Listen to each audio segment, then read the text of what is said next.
Welcome to Dialog Choices. We're back again. You can't stop us. Very little things can. Though many have tried. We return every week. We've been on a roll, haven't we? I think we've missed only one weekend.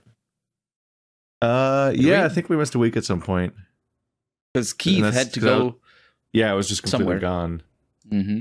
Yeah. But we also had a 2-podcast week because we just talked for way too long. And I'm like, I can't release an over 4-hour long episode, can I? I probably should make 2 uploaded twice this week.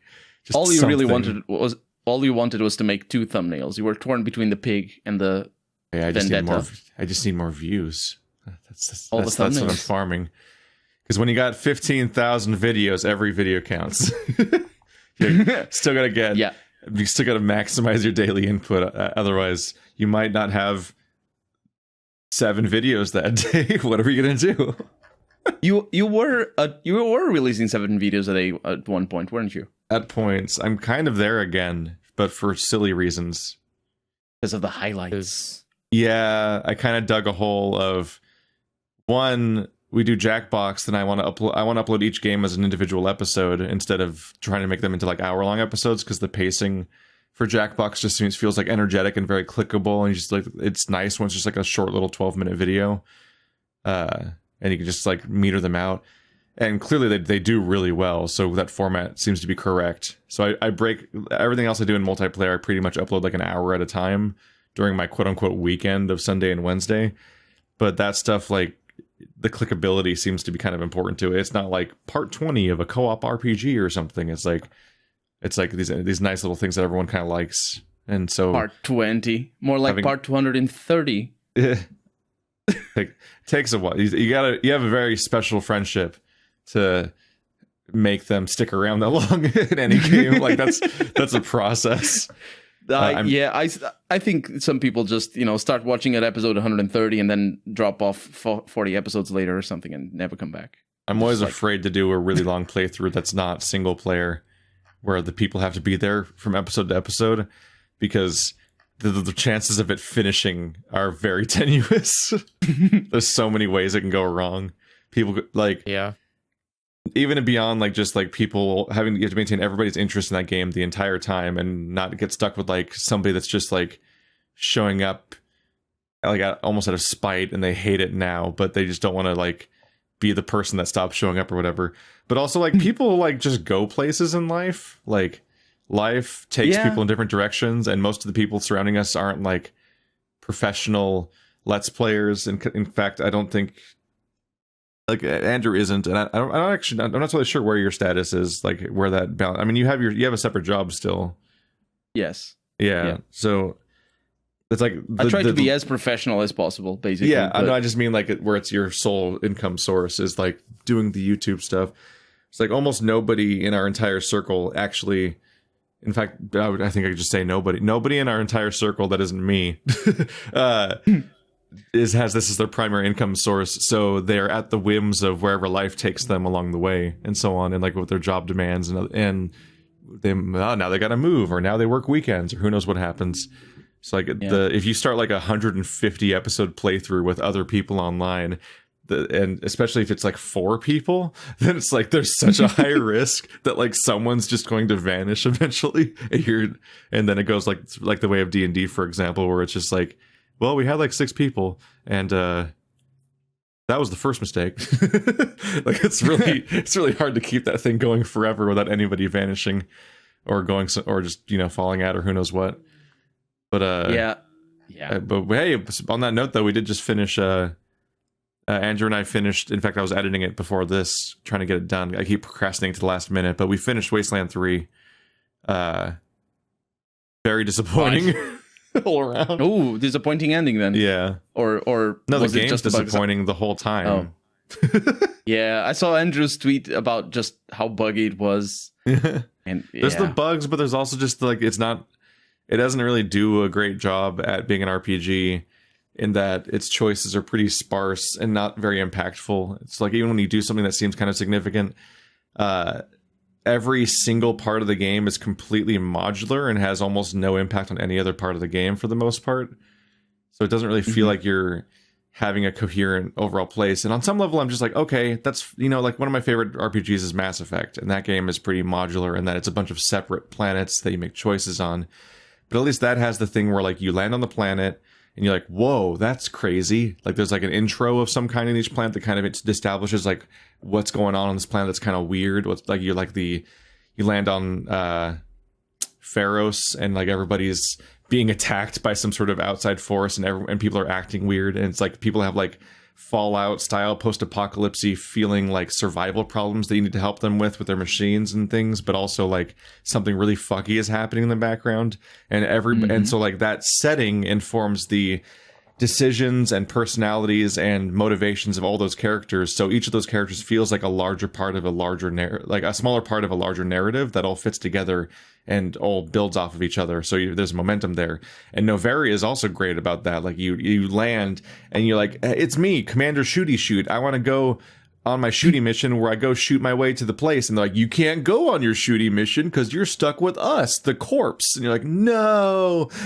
All these rich companies own this port and I can't leave. So you gotta like deal with their bureaucracy for like 2 hours, and it's actually the best part of the entire game. But like it's fantastic. I liked Pharaoh's better, I feel. I like Noveria so much.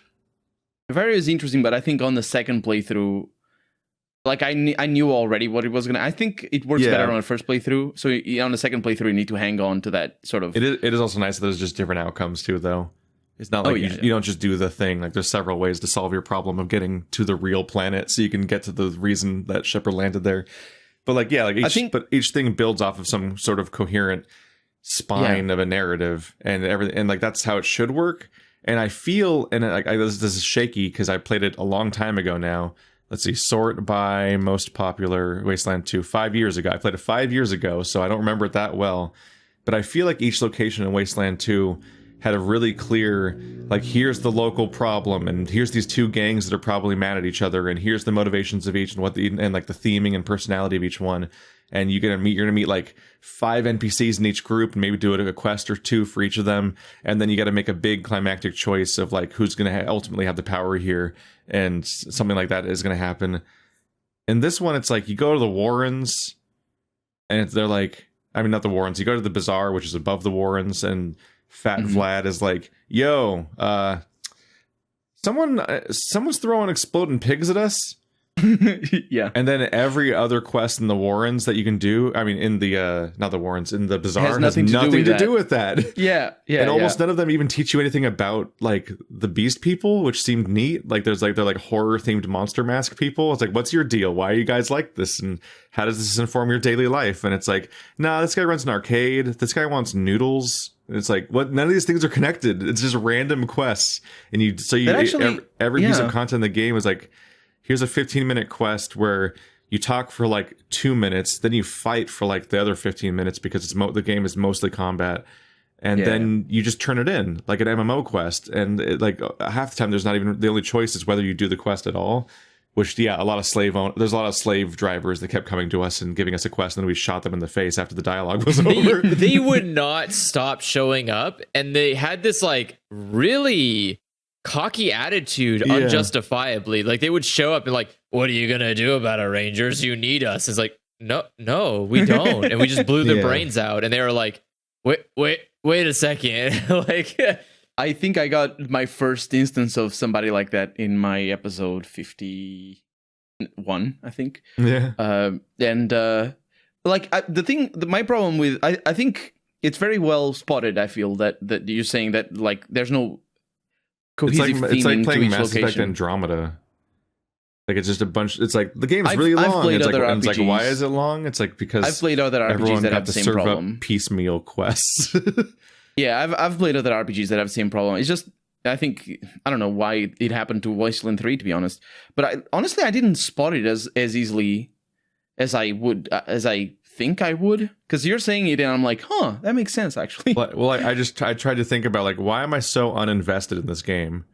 And then I worked it backwards. I'm like, okay, well, usually I care about, like, characters. And characters are informed by, like, their setting and motivations and like what's going on in the world around them, and then how they react to it. And I'm like, Wow, it's really hard to talk about any character's personality in this game or how they're affected by their environment and what that means. Like, it's almost impossible for most of the characters. They all exist in a vacuum. Your party members like are practically mute.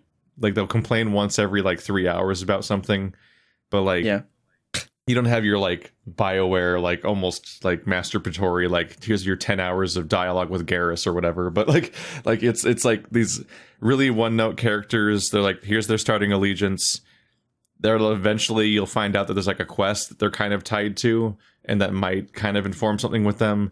But then like maybe not, and then you and then later in the game you establish a handful of new party members that are even more one note because they're just returning characters from previous games that just kind of show up and like, it's me, the cameo, and then you can use them as party members from that point forward. But they don't really have anything to do.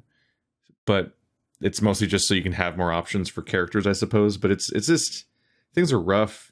And yeah, the game is glitchy in 500 different ways. Like, like there's like I saw we we just, for example, like we didn't take Lucia.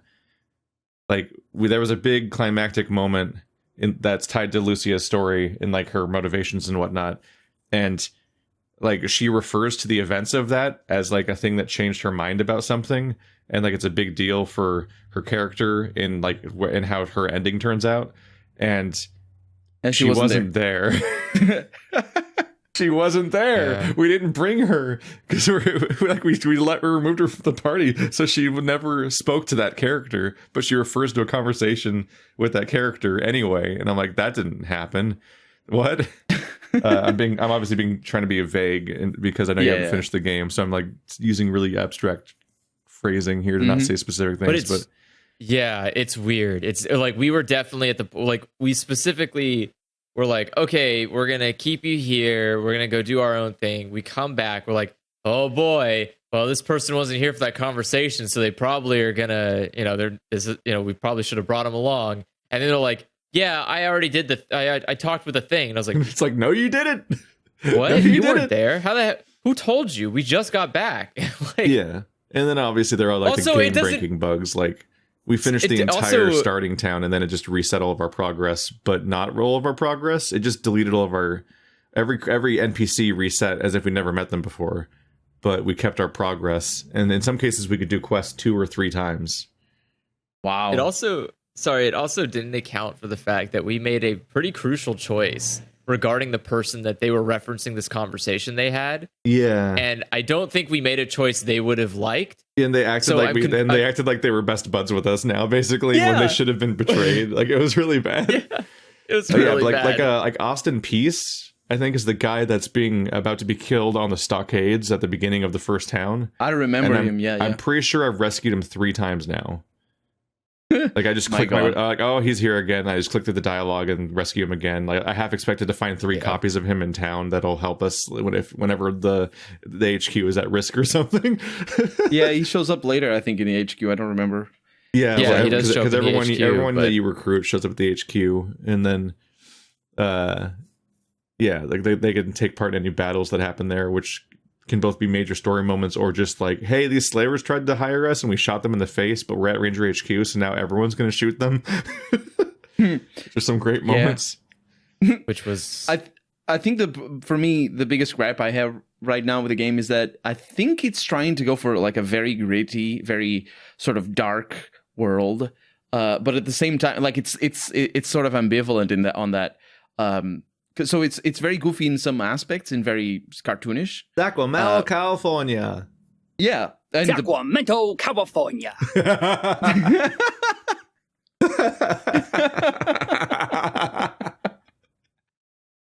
That's the one. That's the one. Andrew's got a soundboard, everybody. But at the same where time, we are now. But at the same time, it's like the morality of the setting is not informed by their brutality. So it's written by people of our modern world with the morality of our modern world for people of our modern world. And it's just like I think specifically in regards to violence, I think it's early on in the game, so it's not that much of a. I don't remember exactly the situation, but I think Lucia mentions it and I went on a big diatribe about it. So basically, it's about how, like, think about how the Desert Rangers. So for those who haven't played Wasteland 3, the Desert Rangers are who you play as, and they're basically like the cops of the Wasteland. They've always been like that for the whole franchise, and they are the same now. But the thing is, in this game, there's the Marshals, I think it was. What's the Patriarchs people? What are they called? I think it's the Patriarchs Marshals, yeah. Yeah. So the Marshals also have their own law enforcement situation going on. And the violence that they apply and the punishment that they apply is seen in a different manner, a completely different manner to the punishment and violence that the Rangers apply. The Ranger murdering people and destroying them with bazookas and just absolutely kill everybody. No questions ever raised about that. Maybe, when it's about choosing quest. Unless you kill the 100 families teenagers. Yeah. Then everyone notices that for like 30 seconds and never mentions it again. Because you wouldn't want to have long-lasting. We massacred the children of the most fucking influential people in the capital of the game, and it never came up again. Well, what are they gonna say? But what I mean is, like, it's not written into the storyline that, like, what I mean is the morality of a setting like that with such violence, because it's a very, very violent setting. People die left and right, and they are enslaved. And yeah, it's one of those settings that's so comically violent that I'm genuinely like, how does the population still exist?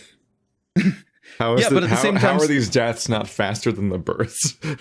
But at the same time, sometimes the game tries to play on your heartstrings or play on your sense of morality and justice and be like, would you do this? Is it fair for you to do this? And I'm like, well, I did much worse just then. Did you see what I did to those guys? They're all dead. Yeah. Or, because that's the problem there's hyper violent games where you very abruptly have a moment where it's like, yeah, but this kill is a moral choice. And it's like, but why? I guess maybe because it's in a conversation, so they're technically not in the middle of shooting me. Because the other ones were just... The problem is most people that you kill, you can't even consider them to be filler combat, because they usually talk to you before you kill them. As well. But no, the thing is, they talk to you. They say things before they die. You know what I mean? If it's payasos or if it's the other ones that were responsible for the pigs. There's so many factions in this game that I'm so disappointed with, and payasos is one of them, where it's like, every time you encounter the payasos, they just immediately attack you. Like, at most, they say something first and then attack you. Yeah. But there is no, like, let's walk to the payaso camp and figure out what their fucking deal is. It's like, no, that's not how that's how almost no factions work. And that's the ending, not the ending, but like one of the final, like, child, the final, like child of the patriarch location is like the worst version of that, because it's like because specifically, like, because you've probably met Liberty before, right? Because she already interrupted you midway through doing other things. I don't recall. Only on the radio, maybe. No, she comes up to you face to face. Oh no, yeah, I haven't seen her yet. Like, her whole shtick is the fact that she's is that she's unified a number of different tribes, and like I get the impression, yeah. And and then they don't talk to you. The tribes don't.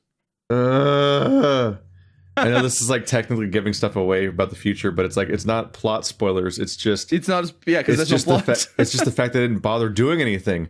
It's that there's 3 separate. You get to her location and it's like a hub of 3 different loading screen barriers that take you to the 3 encampments of these 3 factions, and you just shoot your way through the entire faction, and at the very back of that little dungeon each time is like an item or an NPC that is supposed apparent blackmail or whatever that like causes that can be used against the other faction. Like you find out through dialogue, like, oh, this faction, that faction have it up because of this thing or something at the intro.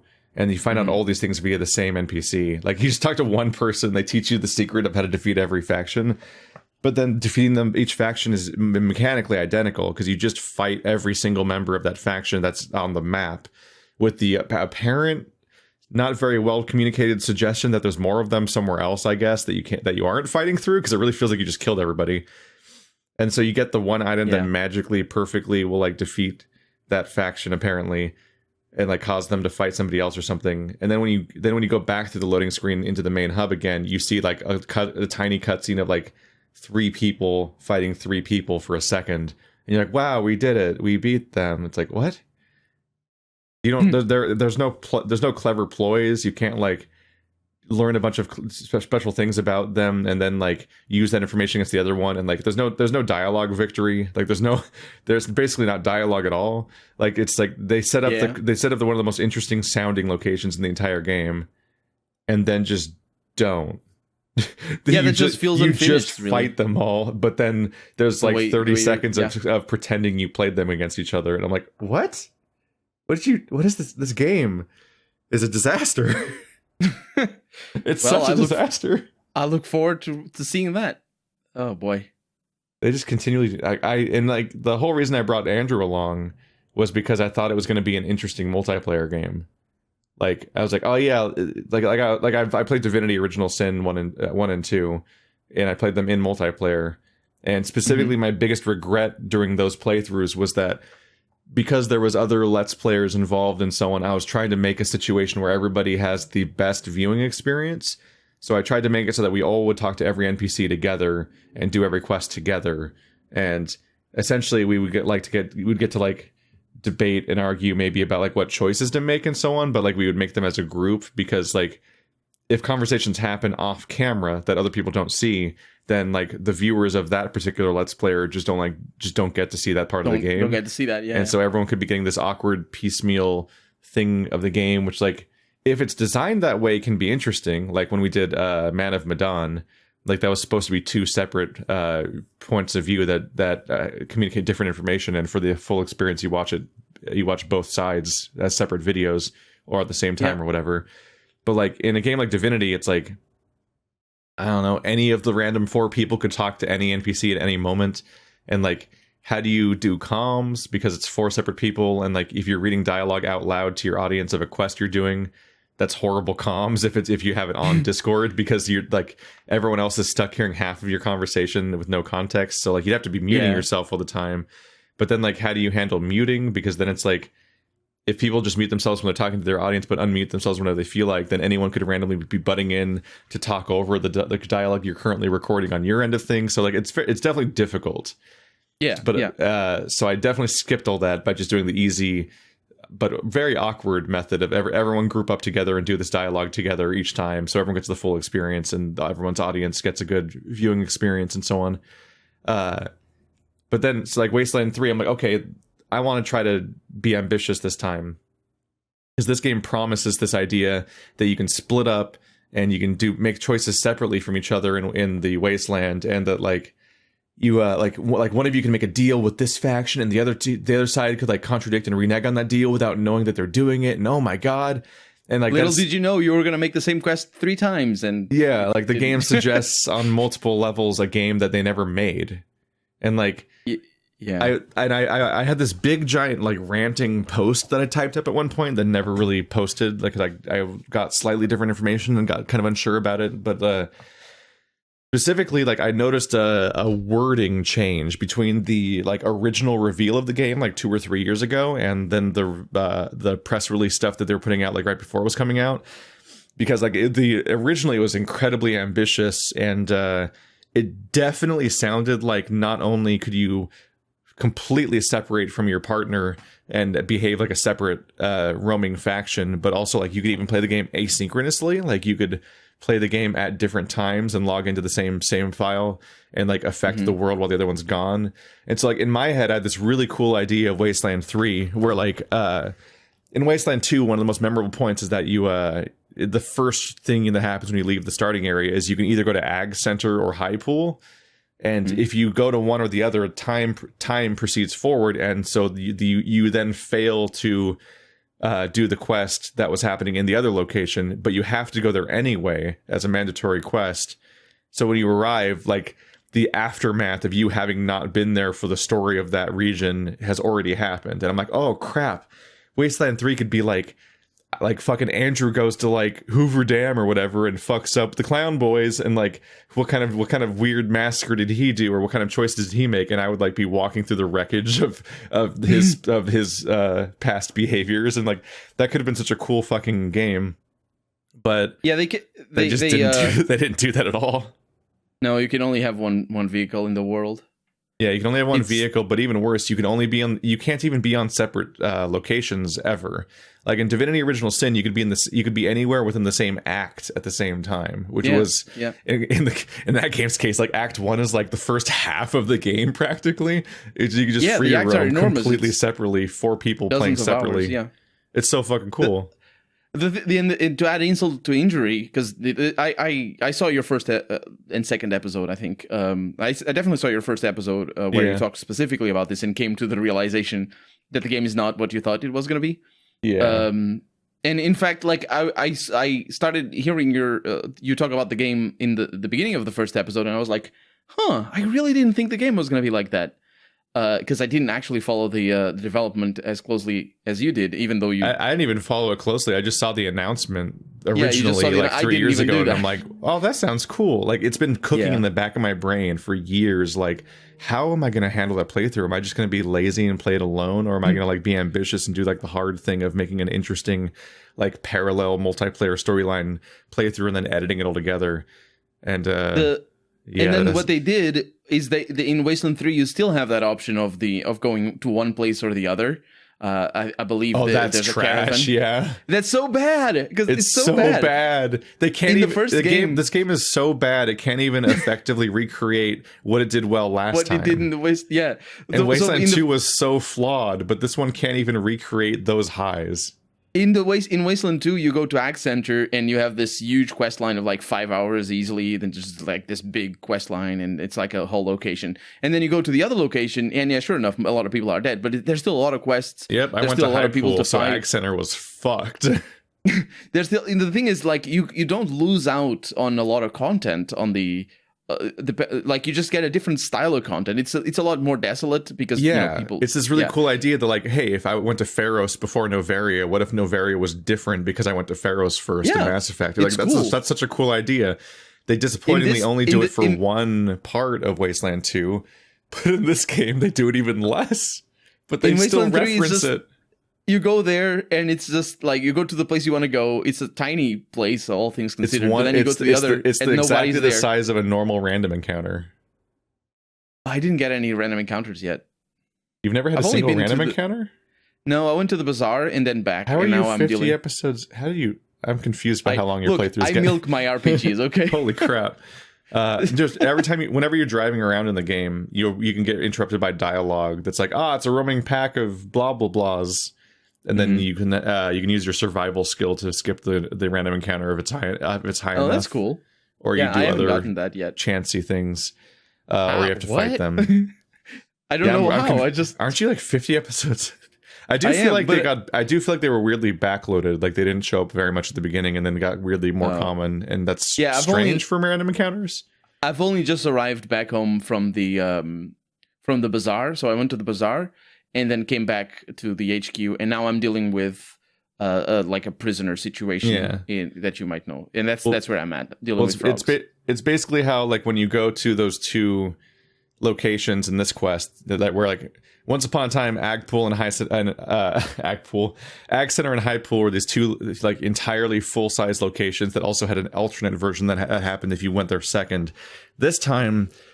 You go to you either go get a power armor, you save this power armor shipment, or you go to this like this farmhouse that's being attacked. And if you when you go to one, the other one fails and has been attacked, and you didn't save them. And that's the entire thing. Like Ag Center and High Pool were entire quest zones. This is one fight with one conversation. But yeah, it's like a few screens in size, and it's an isolated location that's not connected to anything else. And like that's also how every random encounter works for the rest of the game. and in many cases you get the same random encounter map over and over again, which is pretty rough. And it's like just fight some random dudes for reasons. But yeah, like the fact that they still referenced that, where like the moment you leave the starting town it hits you with a binary choice of which place do you save, and it's like way worse than the one in Wasteland 2 is a real rough start to the game. You're like, oh no, it's not even as good as the last one. I had, for me, it was like I had no, like I think somebody playing Wasteland 2, there's a lot of reasons to get attached to that choice and be like, I really need to think about this. Because you lose companion characters, you lose weapons. And you gain them obviously. Because there's like real tangible choices in this game. They front load the choice. What you get basically is you get a power armor if you go to one place. And for me as a Let's Player, I'm like, well, I guess I'm not going to get the power armor, am I? And no, you don't even get the power armor. It. You just give the Patriarch's people power armor. Ooh, that's even worse. Yeah, it wasn't great because we just were like, I don't know. There's just two people that need help, and it wasn't even immediately clear to me. I think well, it's hard to remember, but I don't know if it would even registered as being obvious that this was the Ag Center versus High Pool choice versus just being two random quests that you have at the same time. Because like every other quest doesn't have a time factor on it, so it's like there's no reason to think that these two are mutually exclusive. Well. Yeah. But like it's like I don't know. There's two groups of people who are under attack and need help. Like we could just. They both need help. It's kind of arbitrary to like prioritize one set of lives over the other when they're just people who are both being attacked by like the Dorseys or whatever. Although the farmhouse is being attacked by the Dorseys, which are just like spiteful dickheads that are mad that they didn't successfully kill all of us at the beginning, I guess. The power armor people are being attacked by the fucking like nightmare technologic cyborg people. Oh, scavs. Yeah, which the scars, yeah, which you never see again. Yeah. If you don't do that encounter, you don't even meet that faction for so long. But like they're way more horrifying. So I feel like we saved the power armor people from a worse fate.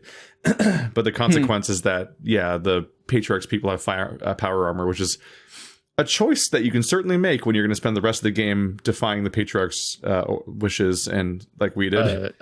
A choice that ultimately was it didn't really waste matter. of their time. We were so overpowered. Matter. We didn't even really min-max that well. We did a bad job at skill management, and like Andrew was like lagging behind on certain like upgrade skills, so we couldn't use the cool stuff we were getting, and we like accidentally overinvested a bunch of points into skills we would then drop and stop upgrading. And then midway through, we had to dump two characters and switch to two other characters that had a bunch of overlapping skills.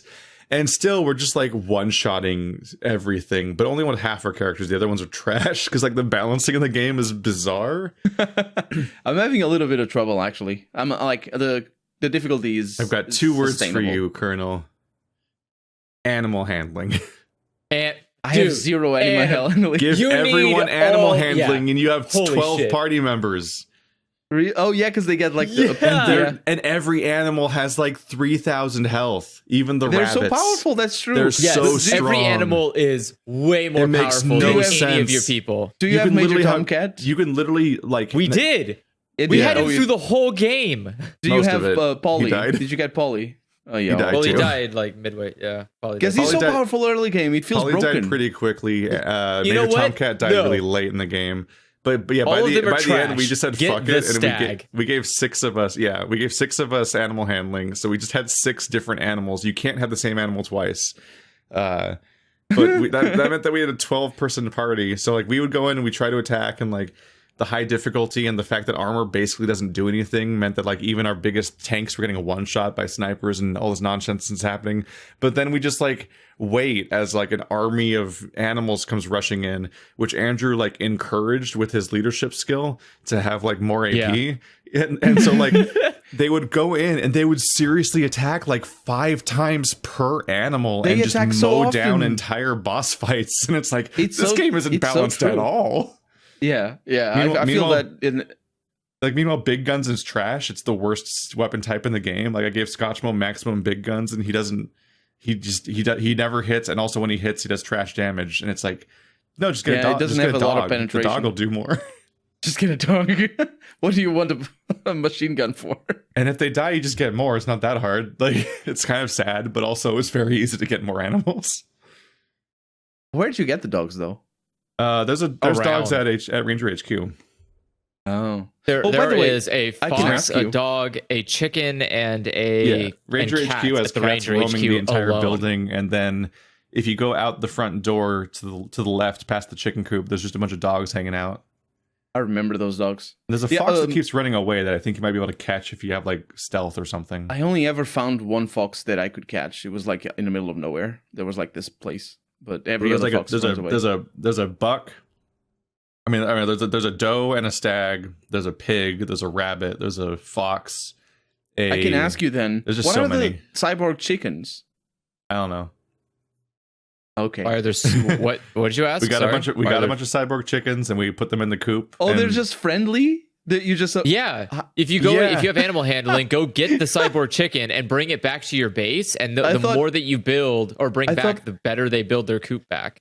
I thought it was like just some Easter eggs and just be. I think something happens if you get all of them, but I don't think we did because you we keep taking them didn't, back to the coop, and they seem to. It feels like they're neural networking and getting smarter the more you put together there. But we only got like 3 or 4, I think. There's probably more of them hiding somewhere. But that probably pays off in some way, but we never got to see it. I mean, you can just look it up online. That's probably what I'm going to end up doing. But yeah. Oh god, animal handling just burned through it. But the only thing better than animal handling is shotguns and sniper rifles. They just shotguns. They're just brutal. Sniper broken. rifles are very powerful. Yeah. SMGs are also really powerful. Yeah. Yes. Just like they don't my don't have sniper very much range. My sniper ice would just delete somebody every turn. She would do like just for fucking free, 1,500 damage. She seemed to always she seemed to always crit, so she would do like sometimes 1,000 to 3,000 damage. Oh my which god, is way too much. That is And then I kept upgrading her AP, so eventually she would start getting, especially if I took the time drugs, she'd get to attack twice a turn. And so she would just delete multiple people. Yeah. And then Kick Boy, my protagonist, he had small arms, and I kind of had it falling out with pistols over time, so I tried shotgun more, and then I got the shotgun skills and so on. And shotguns just do a lot of damage, and in particular, the shotguns I had by the end of the game cost 3 AP to fire, so I could like move a little bit, then fire 4 times in a turn. And so I would just unload into one cone, and they're cone attacks, and they do high damage. So I would just unload into a cone of people, and I stacked luck on every character, which it says it has a 10% chance of doing these like super lucky effects, but it feels like it happens like 60% of the time. Yeah, it happens a lot. It happens so much. So like every time I do anything as Ice or Kick Boy, they secretly get to move again, or I get to attack 3 more times, or the crit does 6,000 damage, or like some sort of bizarre nonsense thing happens every turn. So they feel massively overpowered. And then whenever Kick Boy fills up his blue meter, he then just gets to delete an entire cone of area, because his blue attack is just bullshit. Like it just kills things. Like I basically one-shot the final boss of the game. I think the blue attack is inherently unbalanced. Like you can just shoot with 95% accuracy on anyone on the field as long as you have range. If they're hiding behind a barrel, it doesn't matter. 95%. And they have super effects. And that's that too. Like especially the bazookas. I think the bazookas are the most powerful. The snipers are pretty good. But the game is wildly unbalanced. Like I gave Scotchmo big guns, and he had both a heavy machine gun and a flamethrower, because those are both of the big guns. And I couldn't really get effective use out of either of them almost ever. Like it felt like a waste of a character. And like poor Andrew, his guy Bronco was a heavy armor melee character. Like thankfully he had leadership and medicine, so he functionally was like our team healer, and he would do leadership once per fight to give everyone bonus AP. But like he could, like, it was so hard for him to close gaps to hit anybody with melee attacks. And then when he did, it did trash damage and missed constantly. And then on top of that, the fact that he had like not only way more armor and health than everyone in our party, but also way more, he had like double the armor or more of every enemy we were fighting. It didn't matter. He would just get one shot. Like armor is bullshit, and it doesn't seem to reduce damage. All it does. I noticed that it works well against automatic weapons, but against everything else it doesn't. It's not as much. Yeah, like Andrew was looking into it and I think he found out that like after the intro of the game, everyone's penetration stat is so high that it just negates all armor functionally, and it's just a pointless thing in the game. It's like, how does this happen? And then we just were like, fuck it, we have 6 animals, so nothing matters. We have at least 2 overpowered, super strong characters and 6 animals, so we'll just win by default. And yeah, like Andrew had like a weird science lightning gun person, which was like a novelty, but they never really did damage either. And it's just like, It was. There were moments where we were truly impressed that the game was like given the green light to go ahead. You think the combat would be better when it's most of the game? Yeah, it was. We literally were. Keith one-shot the boss, the final boss. Oh, that of the happens game. to me all the time. I think all the bosses have one shot with a sniper. He one-shot. I one-shot him with a shotgun. Oh, yeah. Oh, that's a different thing. I ran right up to his face, and I also blew up the people around him. So far, I've one-shot, like, there's this big tank in the bazaar, and I one-shot it with a bazooka. There is this mafia boss in the first city that I one-shot with a sniper. There's this slaver guy that you free. I one-shot him with a sniper as well. I think like bosses, I usually one-shot, and it's so anticlimactic because I'm like, this is gonna be a fight. Nope, first shot.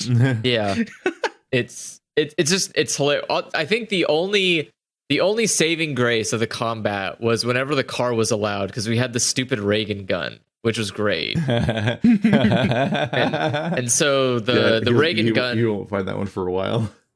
Yeah, the Reagan gun. I've seen a picture of it on Twitter. Yeah, it's great. It plays the national anthem every time it fires. And it shoots a American flag laser at people. Mm-hmm. It is the best audio-visual moment of the entire game, design-wise. Like it's the single thing they execute on best in the entire game is just that gun firing. It is hilariously stupid, and I love it. There were highs and lows, but yeah, for me, like one of the coolest things about the game.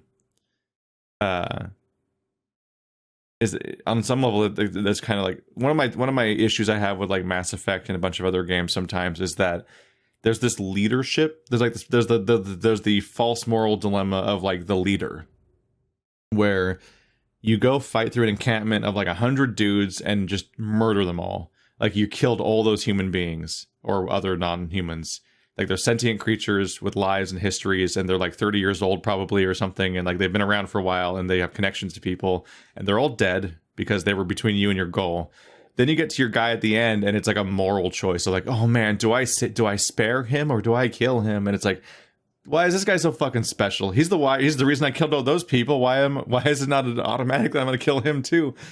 Like, because there's often like not even that much of a huge. There's not even always that like big of a like ulterior motive that you went in for that you need him for something necessarily either. Like it's oftentimes you could very clearly get away with killing him and get what you want, but like it's a moral choice now for some reason, and that's the real Paragon choice, is to spare the people in power but murder all the grunts that they were using. It's like that's backwards as shit. Why don't presidents fight in wars? I think that comes from games trying to be so focused on combat, because every time like we've been having this conversation, and every time I've been thinking back to Fallout 1 and how it does it. And Fallout 1 obviously is a very old game. It has some shortcomings in regards to what the RPGs have become, but certainly in the case of the morality, it doesn't have this problem. It's not a game that tries to be combat everywhere, even though you do fight every once in a while. There's combat, obviously, but I think the morality of things is a lot more than just who you kill, or if you kill somebody or you don't. Like you need to if you want to take your setting seriously, it needs to be the understanding of what is going on, and you need to make the player understand what's going on, and then make the player care or not care about what's going on. And I think there are tools to achieve that. Like, I don't know, if you decide, to how should I put this? What I mean is, like, imagine you're early in the game, so no spoilers here.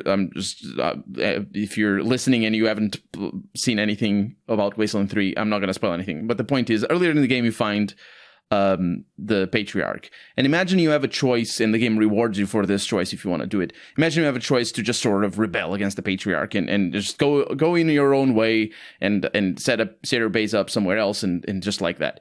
I like you being able to make that choice or you not making that choice reflects whether you as a player care about who the patriarch is, right? But when the game sets itself up as you're fighting the patriarch, there's no choice there. You're fighting the patriarch. That's what the game is. And at the end of the end of the game or at the end of the quest line, you get to the patriarch and you decide to either spare him or send him to prison, which is basically the options a lot of the time in Wasteland 3 for some reason. You keep getting to send people to jail, and that also kind of never goes anywhere. It's just collectibles. I realized it was collectibles pretty early on. You start collecting NPCs, yeah. The thing is, the thing is, you set the game up already in a situation where you're in conflict with. Sorry, I just realized we didn't even get an end card. Like what? We imprisoned the guy that runs Little Vegas. Or whatever it was called. We imprisoned multiple people. The guy that's named after Brian Fargo, the creator of Wasteland. Yeah, we got that guy, and then we also got the Scottish guy. And like you got the Scottish guy. Yeah, Farron Brygo doesn't get an end card. Like this, like, oh, you imprisoned him, so here's his ending of what happened instead of him being dead. It's like, no, it just doesn't bother. It literally never refers to the fact that he's in prison ever again. Like it's just such a narrative dead end. I've heard people comment about him not being there. I've heard the marshals talk about how they had to deal with him, and some other people talk about him. But not to get an end card is really weird. Is it one of the does it have a lot of end cards, or is it one of those games that just like 3 or 4? It has a decent number of end cards where it tries to like mention each zone kind of, and then also each NPC, but only some of the NPCs because some of them it just doesn't care about that much. I get. Wait, no, did it mention? Oh, wait, no, it did. It did mention all of our companions, even the one that we never even talked to. So it does remember them. But it's because this game can't ever not be broken. In co-op, it didn't show the same sequence of cards for both me and Andrew.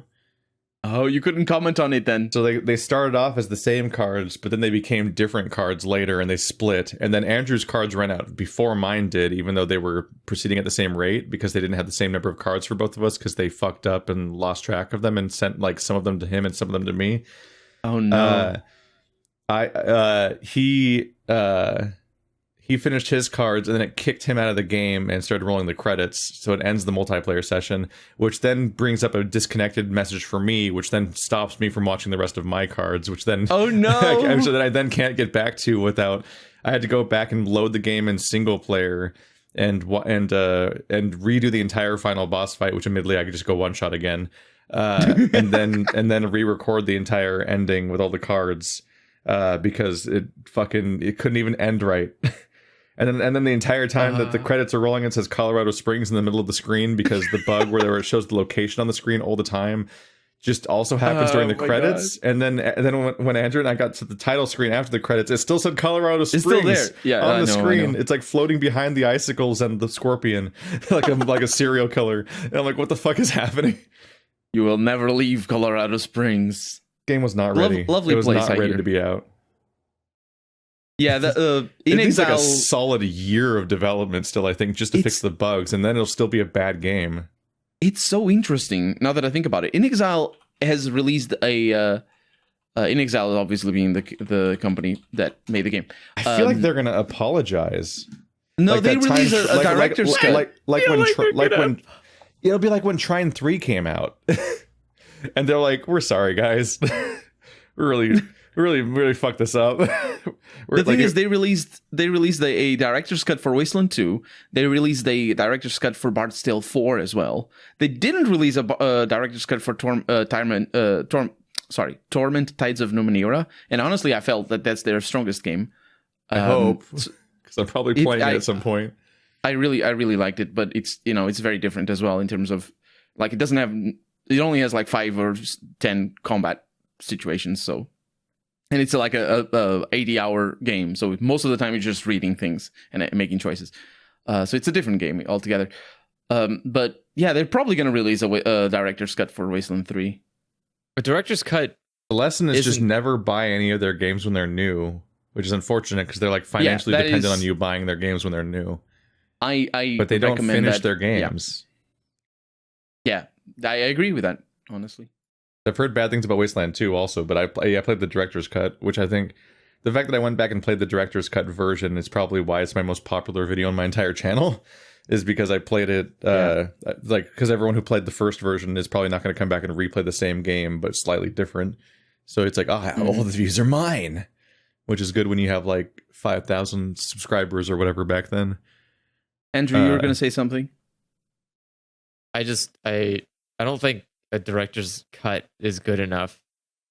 Like you need to stop releasing unfinished games. Yeah. Like that needs to not, like, your prerogative shouldn't be, let's release a shit game and then we'll just come back in like 6 months and make a definitive edition and we'll fix all the shit that we fucked up and everyone will buy that one and then we double dip and it's okay. And it's like, it's pretty rough when you just have like a clear pattern of internal problems that aren't getting addressed with how you process a job, like how you get I also don't think done. that they can fix some of the issues. Certainly not in like the narrative sense.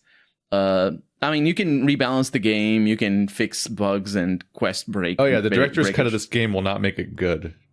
Yeah, no. They'd have to retool playable. on a basic structural level how the whole thing works, and that's not how that goes. It's not going to be like it's not going to be like the re-release of Final Fantasy 14 where they're like, sorry about the entire game being bad, we deleted it and started over. I didn't know about that happened. Final Fantasy 14 came out in 2010, and then after a while they took it down, and they're like, this isn't working, and I think they refunded the people that had been playing it or something, and then they released it again in 2013. And that's why it's called A Realm Reborn. And throughout the whole story, they keep referring to like the Guardians of Light or whatever the fuck that happened 5 years ago, and they're talking about the story of the game that doesn't exist anymore. It's 3 years of development that they put on top of it. Yeah, something like that. It's an impressive move by Square Enix to do that. To just be like, instead of just cutting their losses, actually just admitting we really fucked up. We're just gonna try again at this game because we made a bad MMO. I can't judge it myself because I never played it, obviously, and now you can't because that is also the nature of games as a service and whatnot. Is that like that's probably an article somewhere vanish with a synopsis, or you gotta watch like an ancient Let's Play that's in 360p from 2010. Before even me and Andrew started. With Let's Players, they didn't know what they were doing. Yeah. Oh, God.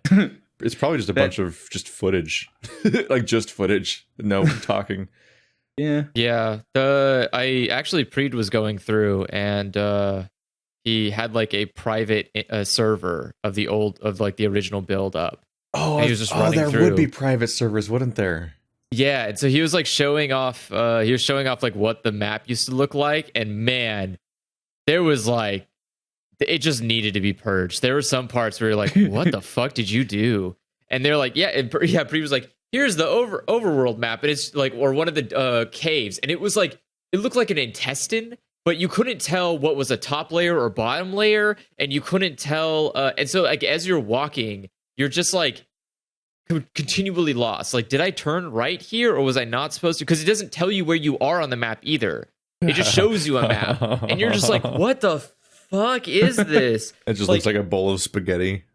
Yeah, and when I was watching him, he was like running around Udal, and I could see parts that they kept. And then you can see the parts where they're like, yeah, this is all shit. We're going to get rid of this and replace it with this. Got it. And it already has such confusing capital cities in the new version, too. It's so weird to look at the old version. But there's some stuff that I thought was pretty neat. Like, it was really cute that there were signs in the middle of the overworld that would actually tell you the direction you needed to go in. Yeah. There's an actual sign sitting on like a side of the road, on like a crossroads. Yeah, this is the way to the capital. Yeah. And I thought like there were little elements like that were really cute, but the rest of it was someone going like, look, we don't got the budget, but we need to make this game as big as WoW. Like, I'm trying- it is like, oh, okay. I'm trying to get myself into Ultima Online because I got a patron that asked me to do a let's play of it and or a video, and that game is 22 years old now, and it sounds better than, and it is better than what it sounds like Final Fantasy 14 was. It's just very old though. But Does it still work? oh yeah, What? it's like Ultima Online? Interesting. Yeah. Ooh. Oh, I don't like looking at that. no, it's a What? very I old don't- game. No, it's specifically that its perspective is fucky and it hurts. Oh, it's to look at. isometric. It's true it's like- isometric. Oh, It's rough. God. It's like Yeah. everyone. Oh no! Every It's true isometric. every building looks wrong. Like it's not how that would look. Oh no! Yeah. I like the style. I think the art direction is pretty cool, but it's also an MMO, so like It's it just- needs to it's be just- yeah. sparse. Just the angle that every building and also person is standing at, and how those two things don't match, and so on, is just really messing with my head. Oh, they're supposed to match. I'm not sure if it's working. You're just not used to seeing things without perspective. You know, Those horses are huge, well, or at least the yeah, perspective has them so tall that they can look over the head of the building. They can look over the horses- wall Oh, because their yeah. head's clipping through. So that makes them look even larger. It looks like that's 10-foot tall horse. it's I was spoiled. My first isometric looking game was Diablo 2. Oh yeah, that already has And- perspective. That game has. Yeah, that's Like in things that are farther away appear smaller than they are. yeah, things then have they- like the I right mean- perspective to it, so it doesn't look like Yeah. I'm not confused this way where it's like, well, how is it flat? How not even Diablo my eyes 1 are flat. Diablo 1 doesn't have that. And it does, honestly, I think they did a good job with Diablo 1. It doesn't look very jarring. Ultima was always, and like Ultima Online is actual isometric. Ultima 8 and Ultima 7, the single player games, they have an even weirder perspective where it's like, I don't know the name of it, but it's like, it's really, really weird. I like it, but it's, it's very different. It's very weird. I think Diablo, the original one, they did a great job with it in terms of art direction. I always feel that the art direction of any game is very important to get Oh, people yeah. to like the game. Let alone, like, obviously to get people into the game, but to even like the game, it matters a lot, I feel. I know. I remember a time where Diablo 2 was like one of the best looking games I'd ever seen. It has dynamic shadows. Yeah, it's got all these shadows and like it has like location, like ambient audio and so on, like that, and Oh yeah. all these nice designs. It's got like the pre-rendered CG characters on the select screen, but then that's also half the game. but then also like I mean, thought like, you were talking about the I mean, cutscenes. yeah, I just mean the character select screen where there's the big tall people on screen, but then also like all the whole game's made seemingly in like Donkey Kong graphics, where it's like a bunch of photographs of 3D models basically seem to be moving around. But No, it means Diablo 1 is it more means- than that. More that than Diablo 2. I think Diablo 2 looks a Diablo lot 2 more cohesive. I totally feel like Diablo 2 is not made of 3D models at all. I feel Really? like I've played it so much, and I feel like the whole game is just pictures of characters. Part of it's that for one, they don't spin; they just skip between directions on a. No, like, they spin. They don't spin. Oh, as they're in, like sprites. they don't Yeah, they yeah. don't rotate. Yeah, Yeah, because they're sprites. Yeah. they have like 8 directions they face, and so That's on. true. Yeah. It's like the whole game, as far as I can tell, is a bunch of pictures. And actually, it's But only they- 4 directions because they flip it from left But- to right. Yeah, but in a lot of their cases, like especially stuff like the werebear and whatnot, like it's totally like a 3D model that they took pictures of, like it's Donkey Kong Country. But like the result is like Shadow. one of the nicest looking games I had seen, where just like there was so much like color and detail, and like it was like because it was like the Resident Evil 1 like remake level of like everything just looks really nice in a way that like. Considering when that game came out, and I was probably playing like the Nintendo 64 or the GameCube or something, it's like this is just like way more high resolution and detailed looking than I'd seen games be. We rarely. I think Diablo 2 is peak 2D. We rarely see games with more budget and better 2D graphics than that. Like there's a lot of there's a lot of ways that you can approach 2D, obviously, but when it comes from top down, I like you just run out of pixels. yeah. You're just like, I It's don't like, know, everything's really small on to- the screen. You can only get so much out of it at that point. You get to a point where it's more expensive to make a 2D game look prettier than just make it 3D and make it pretty as well. But back when Diablo 2 came out, the 3D just was nowhere near what 2D was in terms of how good it looked. So Diablo 2 just ran with it. And also, like, having things be so small and far away also is part of why, like, I'm such a fan of, like, the talking heads in how Fallout has the talking heads and so on, but then they tried to have talking heads in Wasteland 3, and like that's so appreciated just because everybody is such a tiny like character creator little sprite on the screen that you barely get a chance to appreciate anyone really. That's why it's kind of frustrating who they gave talking heads to. It's always except Scotchmo, but apart from that, it's always Scotchmo has one for some reason, but like. Because you want to see him. You have two party members from the beginning of the game. Three if you count the lady with the ponytail that's injured at first. All three of those characters don't have talking heads, but Farron Brygo does. I mean, it's like the boss. You need to give. But like bosses don't even have talking heads most of the time. But like the boss of the company. That one guy randomly, he's their boss. Like that one character gets a talking head for his one conversation you have with him, and it's like, I really could have used like some nice long conversations with like Lucia and Quan, so I could figure out what the hell their deal is, because like they're my actual party members. They're my only characters because like we have four prefab characters in the party. 2 of them are the main characters and 2 are the people they have you recruit to fill out your party at the beginning, where you just make 2 more characters again, basically. So it's like, if they're going to give us characters that actually are supposed to have personalities, maybe seeing their faces up close and having them emote would be kind of handy. But when I was saying before about when I was talking about the contradiction of Mass Effect and that morality, how it always feels weird, it's one of the things that was one of my favorite things about Wasteland 3 was at least the fact that we could just fuck off and just be like, we come in and like Patriarch clearly is the person who does the job that happens in every RPG, where somebody explains to you, here is the main story, this is what the game is going to be about, this is your task, that is the skeleton of the game. And then you can just be like, nah. You could just get all my kids and bring them back, and we are gonna get all your kids. We're not gonna bring them back. We didn't bring anything back. We just shot them all. I figured we just shot all of his kids, and watching him get angrier and angrier every time, but still, because of the structure of the game demanding it, he kept proving to be completely toothless with his threats to be like, you killed one of my children, but if you do that again, you're gonna be consequences, and then just killing another one of his kids and coming back and having, you did it again. It's like just watching nothing happen, watching there be no consequences, because the game's structured with so few branching paths that you can only really be anti-patriarch at the end of the game anyway. It's like now it's time for your choice at the end of the game. Which side are you choosing? The choice that you made way earlier in the game. And why? And amazingly, they let you pick. They let you pick as if you haven't killed all of his children already.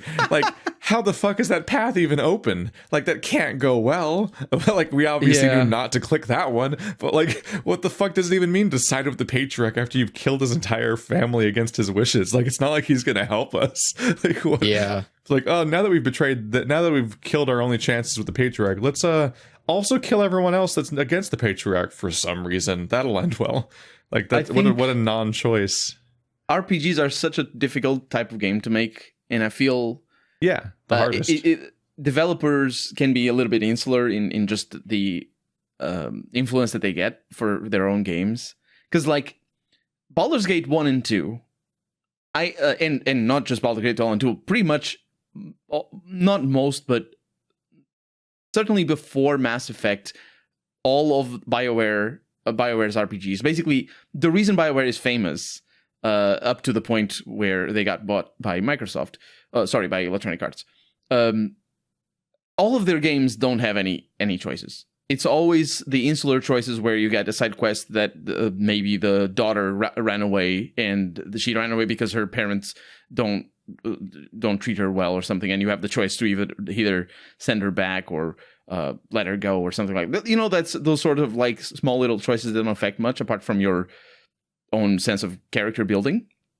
That's what Baldur's Gate is like. Baldur's Gate 1 has one ending, and that's it. You can say whatever you like to whatever character shows up. Well, not whatever you like. You usually have like 2 or 3 options, but they're relatively involved options that you can make. Usually you fight them all anyway. I don't think there's a single fight that you can avoid through dialogue through Baldur's Gate 1. Baldur's Gate 2, I think there's like one fight maybe that you can avoid through dialogue. There's a lot of quests, and and all those quests are insular as well. But there's a lot of quests. So I think RPGs, specifically Western RPGs, are built on a foundation of games with insular side quests, a straight and narrow main quest with maybe some options at the end where you can choose and get different endings. And then you get the vignettes if the games are a little bit good. Otherwise, you don't even get the vignettes. The endings, like little slides.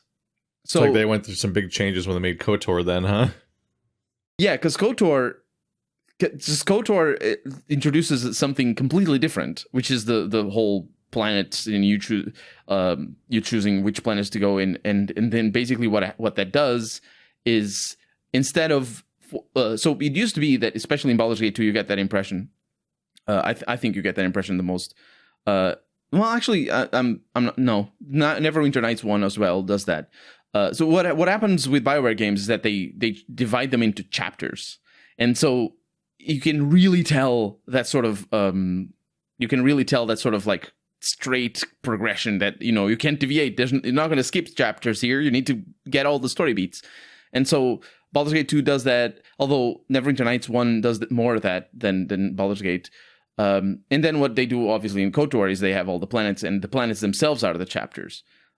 So you get a little bit of an illusion of choice based on you being able to go to different planets. But they definitely had a system too, like especially like KOTOR and Mass Effect both have the same structure of here's the intro mission, here's the free roaming like 3 or 4 planet options mission.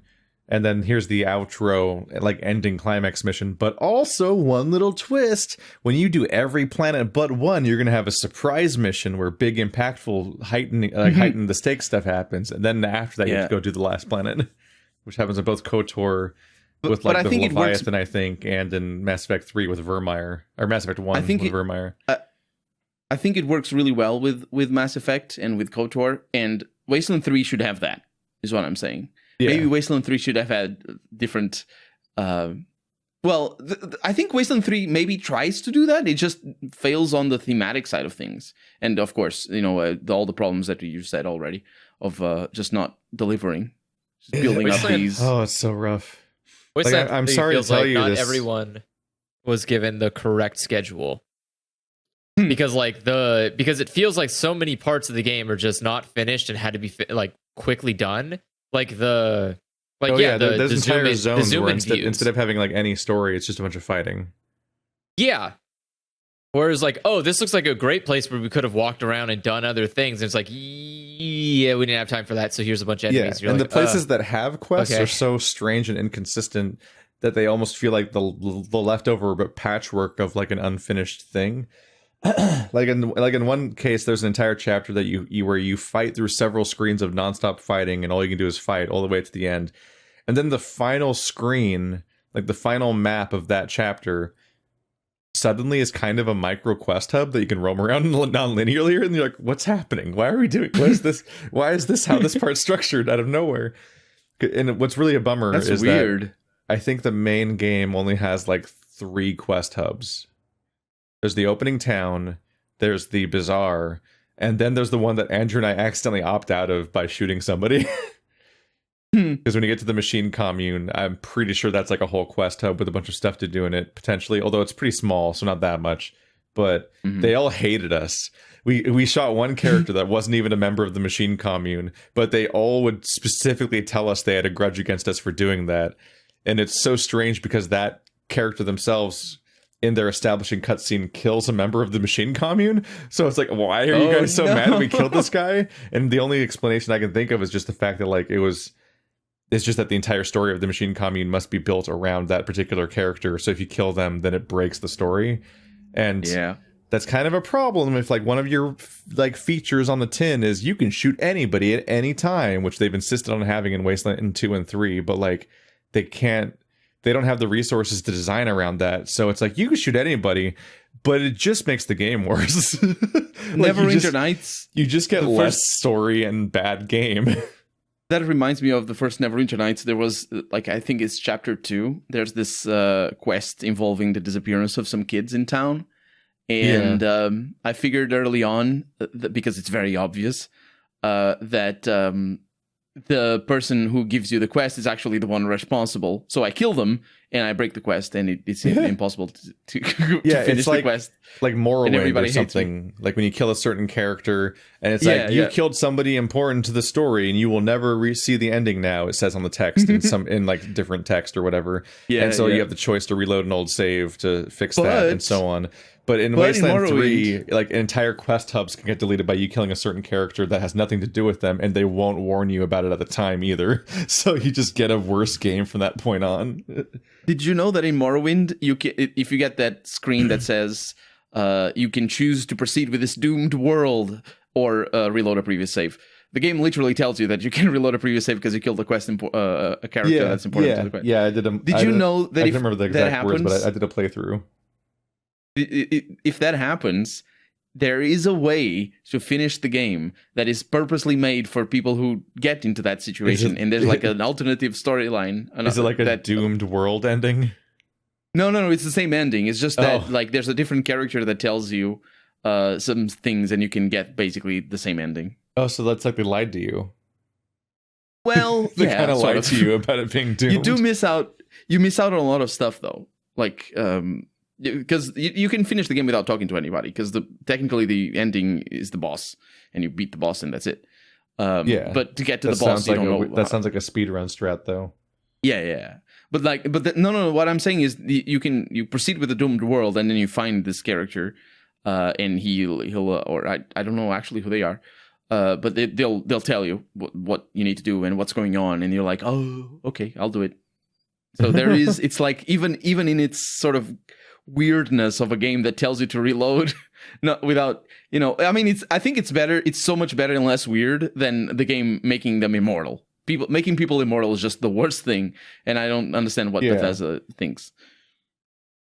Yeah, they know that part of the appeal of the freedom, part of the appeal of the Elder Scrolls games is that kind of freedom of just like being able to interact with anything the way you want to, and also like the kinetic aspect to it, like how over time you start being able to like just pick up items and like put them on people or put them around the room and like just kind of like very tactilely fuck around with your little sandbox. And so if they put arbitrary restrictions everywhere, then it feels like a betrayal of that.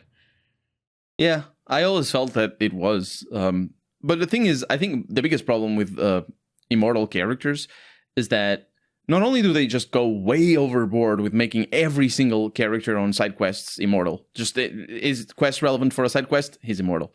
But because that's a problem, because if it's not for the main quest, why go to the problem through the trouble?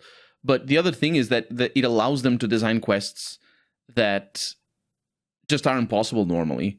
I don't know. Imagine I'm thinking the Brotherhood of Steel in Skyrim. I don't know if you played Skyrim. I imagine you have. No, I really don't like Skyrim. In Skyrim, the Brotherhood of Steel basically, it's not the boss. Did they really but somebody make another faction called the Brotherhood of Steel in a different universe? Sorry, not Brotherhood of Steel. Okay, I'm sorry. I was like, the other Brotherhood. The Blades. No. The Brotherhood of what are they called? So they can't be called the Brotherhood of Steel, right? No. I'm sorry. I'm sorry. About the Thieves Guild? Grey Fox. No. The Assassins. Dark Brotherhood. Sorry, Guild, the Dark Brotherhood. Yeah. Oh, Dark Brotherhood. Oh yeah, I like that. I like how they introduced them in Oblivion. In Skyrim, it's introduced sort of similar to Oblivion, but it's a little bit more involved. But you see like their boss early on, and you could theoretically kill them, but no, you can't. And that would be an interesting quest line. No, you can't. You can't do that. No, it's a linear quest. There's no options. Yeah. In Oblivion, you just kill any innocent NPC, and then next time you sleep, like the Brotherhood shows up at your bed. But I had problems with Oblivion because I played it when I was relatively new to these kinds of games to begin with, and it was my first Elder Scrolls game. So I was playing in like 2006 or whatever. I played the game for like probably 20 or 30 hours without ever sleeping. Because there was no reason to sleep in the game. There was no reason to sleep, yeah. Yeah. The game does tell you to sleep, though. The game says but I'm you just have running around having sleep. merry adventures. There's no fatigue meter. I don't need any resources to survive. Everything, and like nothing's hard, so I'm just beating everything and it's fine. And then you have super amounts of skills because that's how the game works. And then I sleep like once. And there's also that thing where like your skills are leveling up regardless because it's separate from your leveling process. It's just you use them a lot. But then I sleep like once and I gain like 30 levels, and the Dark Brotherhood ambushes me in the middle of the night. And also every monster in the entire world is replaced by completely different creatures overnight. Like it literally turned into a different game. Armor. Because every single part of the map is scaling enemies where it will literally replace. What's really cool is that it's not just the same enemies the whole game that slowly replace themselves. That slowly just level up to match your stats, but they literally replace themselves with new enemies and like the fantasy creatures. Like instead of a will-o-wisp, it's like, oh, there's a nightmare demon thing here now or something like that. You thought you were gonna get a scamp, you get a minotaur. It was the most surreal fucking experience because I took one nap and the whole world changed. But it does speak to the weird balance of that game too, though, is the fact that it's never hard because it's always the same difficulty no matter what, because it always matches your skill level, and it's like that's the thing. The thing is, it is actually hard if you level up a lot. In Oblivion, the last time I played Oblivion, I did it on camera. So the strat is just never sleep. No. The strat is to make it. So the problem with Oblivion, and I didn't study this too hard. I made a build that was on purpose for this, for what I'm about to say. But I've heard other people, like I got some commenters talking about this, and I think I'm right in saying this. So what happens in Oblivion is this: imagine you are a sword wielder, and you have a sword and you have a shield, and you level up those skills, right? And those skills are going to get you some stats, and you're going to level up. The thing is, by around level 20. Which is like maybe halfway through the game, you're going to have maxed out all your sword because you use it a lot, and you're going to max out your shield because you also use it a lot, right? Oh, so like the idea is that you've capped out that level, so you can't get any better at that particular weapon, and so you'll never be better at sword, and so you've capped out on your combat power level for the rest of the game. But every other action you take will be leveling something up, which then makes the enemies level up again because they're like taking your collective level as your power, even though you're not getting more powerful anymore. You said it perfectly. That's like exactly what happens. Blacksmithing, therefore combat's harder. It's like, wait, what? Oh yeah, what? You jumped a lot. Now combat's harder. So by the end of the game, if you're level 50 or 48 or something, where the max level is usually. Like every enemy they're not necessarily super difficult. They just take forever to die because they have so much health. Oh yeah, and you have very good armor and all that. But like it's just such a slog. And Oblivion Skyrim as well. But I think Oblivion is worse. Oblivion has some fights, some encounters that are just so full of enemies. There's so much fighting, especially on certain quests. Like Oblivion's a great example of like how. I like Dark Souls because it's specifically a form of challenge where you have to be really aware and thinking about what you're doing, and it feels rewarding when you pay attention and so on. But it's not. I'm not like masochistic. Like, oh man, I just love that it's so hard. It's like it's a specific form of challenge that rewards you for executing things well and paying attention and being observant and thoughtful and like thinking a bit. But like when I played Oblivion. You're just like whap. You just you're mashing right trigger on your Xbox 360 controller, and all the stuff's dying. And then you increase the difficulty, and it's like, oh, everybody has infinite health and also has healing spells now, and just kind of lives forever. But I'm still playing the same game where you mostly just like first person spam a sword a lot. It's like, oh, that's this kind of challenge. This kind of challenge isn't fun. It's just annoying. And Skyrim is the same thing, and I feel. It's a little bit surprising that Skyrim did so well, although, it's kind of complicated because it also came out before the Dark Souls, but not before Demon Souls. Demon Souls came out 2009. Dark Souls came out the same month as Skyrim. But I think the next Elder Scrolls absolutely has to have Dark Souls style combat. Not in terms of difficulty, It's the only way I'll play it, because Bethesda, they've been on an endless trajectory of being only less interesting every time they make a game. It's not even that I feel it's not even that difficult for them to implement it into the design. Like the second to second gameplay, like you could do that. Like maybe it's gonna be difficult with people who like to play it in first person, but just make first person suck, because third person sucks every other game. So make it good. Just because they have to. People, I don't know who's still buying Skyrim, but it's coming out on every console everywhere every time. I'm so confused. Guys, and it's still the same game with the same other bugs. games exist. There's so many other games. I don't understand. Well, it's because Skyrim tapped into the fucking like the FIFA market, like the particular section of the gaming populace that like they only really need like the one game and they're fine. And so like they'll buy like the FIFA game each year, and that's like the reason they have a video game console. Like Skyrim got into a really specific, bizarre niche of like hyper populous RPG that's like really it's apparently like very accessible in a way that like it just kind of went to a different level of pop culture that like a bunch of people that don't know games play like Skyrim and Fortnite and Minecraft and Among Us. Like specifically that like it reached new demographics, and so if they just keep putting it on shelves, people buy it out of like familiarity at this point. That bodes so ill though for the next Elder Scrolls if they're gonna make it for. Oh yeah. Also, everything Bethesda's done bodes really ill for the next Elder Scrolls. That's true. Yeah, that's very true as well. They haven't made a single half decent game since Fallout 3, and that was a long time ago. Honestly, I like Skyrim. It's not like super well written, but I like the fact that they stepped back with the RPG elements. The character system is so simple, and I think the perks are really kind of good. Dark Souls just broke it for me because it came out the same month, and Dark Souls was so compelling and so interesting to play. And then I go into every time because I also had a 360 copy of Skyrim, and like every time I loaded it up, it's like, all right, we're in the gray world. There's a wolf every now and then. You whippy wappy at people.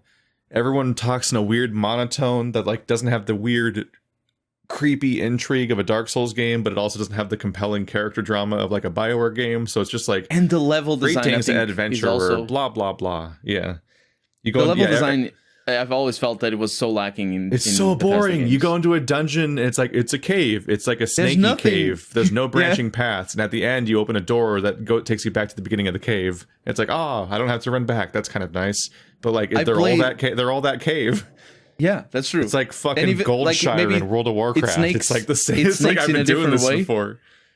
Yeah, I played Enderall, which is like a total conversion for Skyrim. So it uses the same engine and has the same technical limitations.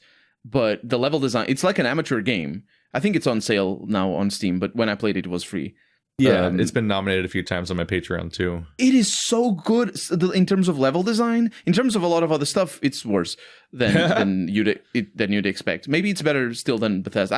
I still think it's the most fun I've had. At this point, I'm more interested in Enderall and Fallout California than I am in actual Bethesda games. Oh yeah, so that's definitely fair. The fans might have better ideas because that's definitely fair. Enderall is an amazing experience. I think in terms of storytelling, it falls into the pitfalls of amateur storytelling later on. But yeah, like Skyrim, the level design is so boring. The voice acting and dialogue is so boring. The combat is so boring, and then the world. As well. They replaced the beautiful plains full of fairies and bullshit from Oblivion. It had random hell gates, and there's like just what a bizarre, fun visual mess to go through. They replaced that with just gray slopes. And it's like, I want to die. I've never blasted more than like 4 hours through Skyrim before I just like I put it down and then I just never pick it up again because there's just so many cooler games. And I'm so confused with how popular it is. But then again, here we are with Fortnite. So I'm on the wrong side of history. I made a video on the launch day of Fortnite Battle Royale where I fucking sneered at that and laughed at their stupid, embarrassing game. Like, their game that I was looking forward to but came out and was trash, and it's also not popular. So they're trying to really desperately turn it into a PUBG, and then like that video didn't age well because now it's like the most popular game in the world. In your defense, the reason why Fortnite is good has more to do than how it plays. It also has to do with its gameplay, but it's the because way it's it's cartoony designed, and it's free. Yeah. And unlike PUBG, so it captures a younger audience more. And then once you snowball that younger audience, it just becomes... you're good to go. It just becomes the social hangout place that everyone doesn't want to be left out of in high school and middle school. And so people are just there, like, out of, like, the need that they have to be there to belong, because that's what everyone in school desperately wants, is to feel like they're a part of something and in a group and like they're in on the thing. So everyone flocks to TikTok, everyone flocks to Fortnite. Like they all like try to be in the same place because that's where everyone else is, and they don't want to feel like the excluded person in like the tribal, like, bullying garbage way that children behave at each other. And so, like, yeah, it just becomes a self-perpetuating thing where, like, Fortnite just wins because it's itself. And, like, being a better battle royale is actually not conducive to improving their profits. Like, it's just get more cosmetics, throw events, and have as many FOMO mechanics as you can, because the fear of missing out is why your entire audience came there in the first place. And it's going to be forever as well. It's not one of those games that maybe in the future is going to be different. No, that's forever until they decide to stop it. It's going to be always like that. Oh yeah, it's an emotionally exploitative game by design, because they saw their chance and they took it. And it's like, ugh. I just wanted Fortnite, the one that they announced in like 2012. I wanted to play that game, and it never might came have been out. Good, actually. Yeah, it looks good. Have you seen the original trailer from like 8 years ago? I did. Yeah. Yeah, it was like, it's like Minecraft, because in Minecraft there's this day-night cycle where monsters come out, so you gather stuff during the day, and like those opening moments of Minecraft where you don't have like a super established base where you're just safe all the time, or you're just in mines and don't even know what time of day it is anymore. Like the opening hours of Minecraft are really exciting and chaotic. So like if they made if there was a game built around that, of that day-night cycle and building a base, and like you go out and scavenge buildings and get like you're like awkwardly making like armor out of stop signs and shit, and then you come back and you try to wear out the hordes, like that would be a cool game.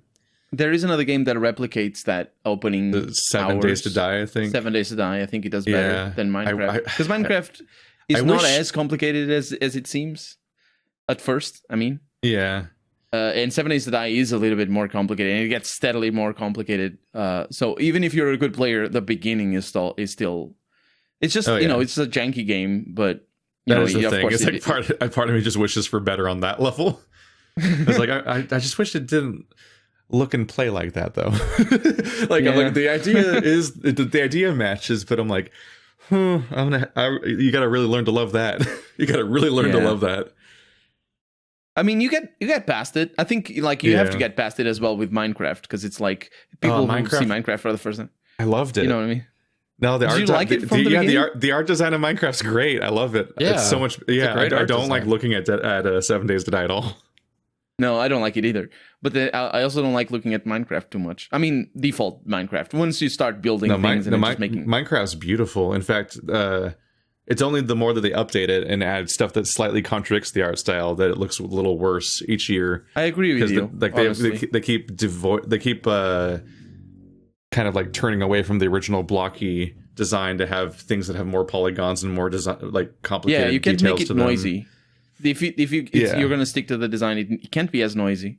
Like I remember being off-put when they added capes to like the Xbox version or something, and I was like, no, that doesn't work. That clearly doesn't match the art. But I'm the asshole that everyone's mad at because I play like Celeste, and I'm like, those portraits and that text do not match the resolution of the pixels pixel are not art. the same size. Yeah, I'm like, this game has a pixel art style, but only in the in-game graphics, because whenever a dialogue box comes up, it's vector art. I'm like, that's not correct. It has to be pixels too. I think in your defense, you're just not accustomed to that style of games. There's a lot of games that do that on purpose. I hate it. It's like obviously Celeste is great and all that, but I'm just like, I hate that choice. It's an artistic choice, not just a mistake. I don't think it's a mistake. I'm sure they know what they're doing, but I'm saying like that I see that and I'm like, those things don't match. No, that's wrong. Like a pixelated game. The point of making a pixelated game is like that kind of commitment to the idea of like, we're going to use this retro aesthetic. And so like using it selectively when it doesn't feel like a deliberate choice that like really is making a point of any kind is like when Undertale deviates from its pixel art in big crazy moments, it's clearly a crazy like creative choice that is really impactful on the audience. Like, oh fuck, like suddenly this isn't pixelated, and like that's fucking weird, and it's clearly on purpose. But in Celeste, it's just like, no, the whole game's pixelated, but all the dialogue portraits are vector art, and they're with perfect resolution, and the animation are pixel perfect as well. The animations, there's a lot of animations that are. It's so distracting. I have been playing in and out Celeste, and I cannot. I will take the opportunity now to say I don't understand how you have had so much difficulty with the game. That's fine. Everyone does. Fucking Andrew is like a super platformer boy. No, I like it's. I think it's an amazing platformer. I love it. It's just I understand that you didn't find the. I just grew up playing. I just grew up playing like Super Mario Sunshine and Banjo-Kazooie. Like 2D platformers I'm not trained on, so like they're so hard. They're like a game like that is so hard to keep up with, and people like Andrew will just blow through them. It's also like it's also like how like I like Nightmare King Grim in Hollow Knight. I literally had to give up on.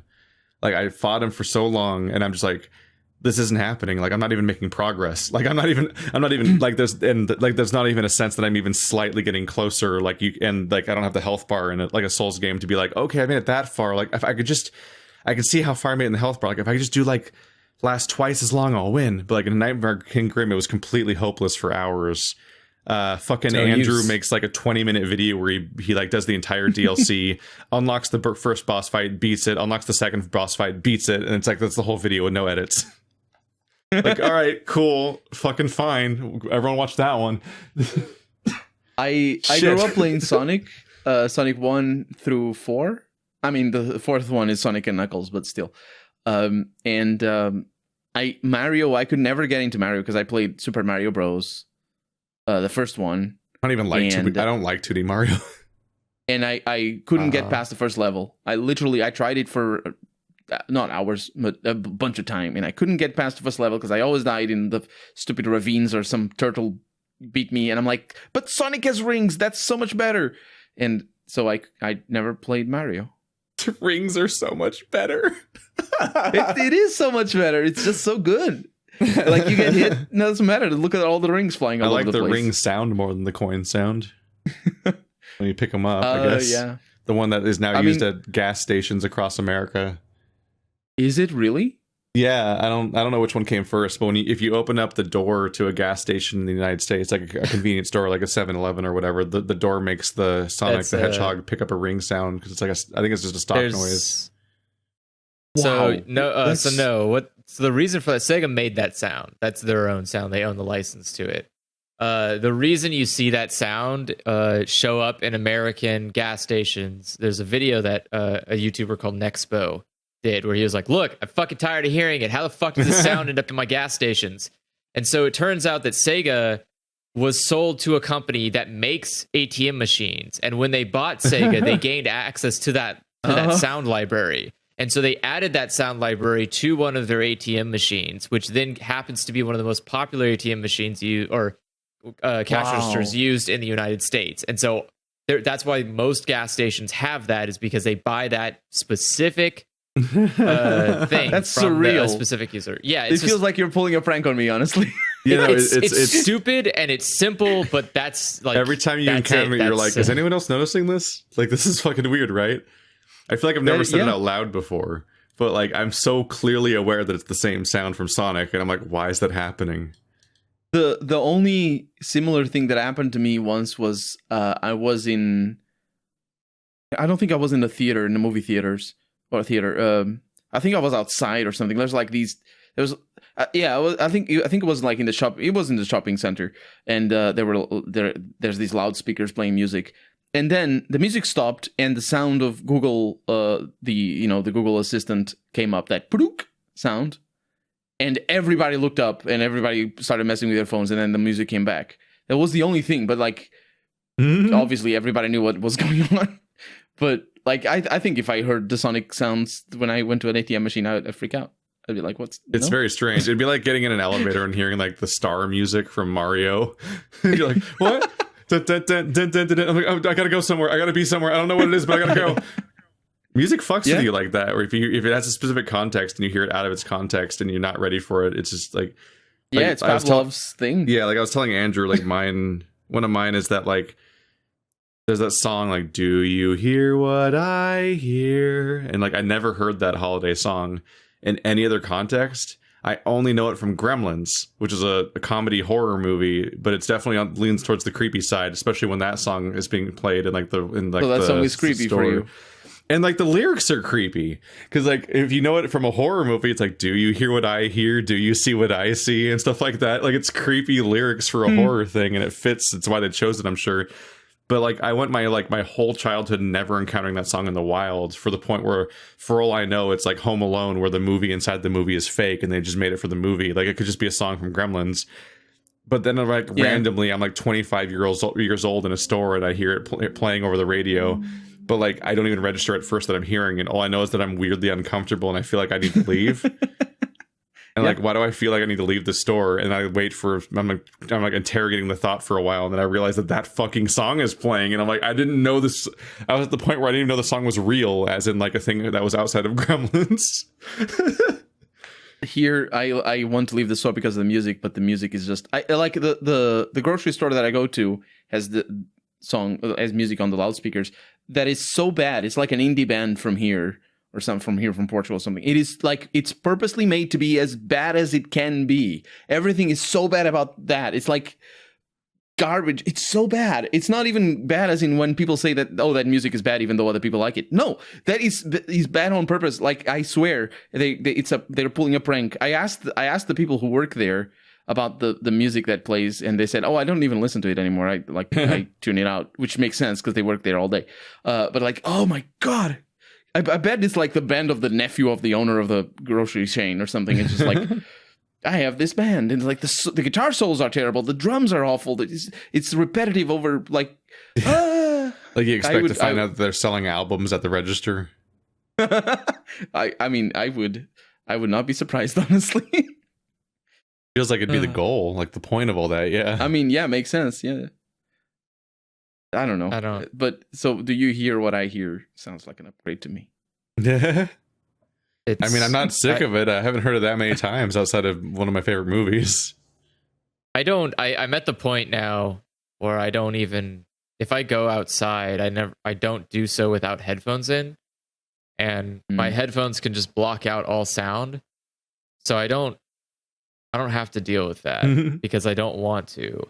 Like I worked retail. I know what it's like going into like listening to the generic ass radio station that they pick, and it's usually so like if you go to a grocery store, it's usually a really low mellow song. You don't even notice it really because it's supposed to be like an elevator. It's supposed to be like an elevator music where you forget that it's there, but it's like enough that you feel calm and like content with it. Like it's not offending. It doesn't do anything that like, upsets you. It's just music. I will record it. Next time I go to the groceries, I will record the song because I'm sure it's going to be playing like some horrendous riff and just awful. It's just, and you'll see the next podcast. I'll show you some clips. I just feel so bad for people that have to work at places where music plays. Yeah. It's always it's always the tiniest list of songs. Like I just remember working at Best Buy and hearing "Can't Be Tamed," I can't be tamed from like some Miley Cyrus song, and it was just I was like, I'm so done with the song, and it keeps coming back every hour. Are you sure that's not just normal radio? Because that's what I feel that normal radio is like. It's always the same songs over and over again. It's a radio at least usually evolves more over time, and it has a larger list of songs. A retail place feels like it has like 6 songs sometimes, and it's always that one Tom Petty song about flying because it's such like a vaguely liked and inoffensive song with no like nothing that people read into or anything, and it's just like it's just palatable enough to everybody, so it's on every single retail place's soundtrack seemingly, and it's just you get to listen to it every hour of every day for like a year and a half. And it never goes away. Yeah, that sounds like a personal problem. Yeah, I'm sure that changes a person. Quit. You didn't quit from the music. Problem solved.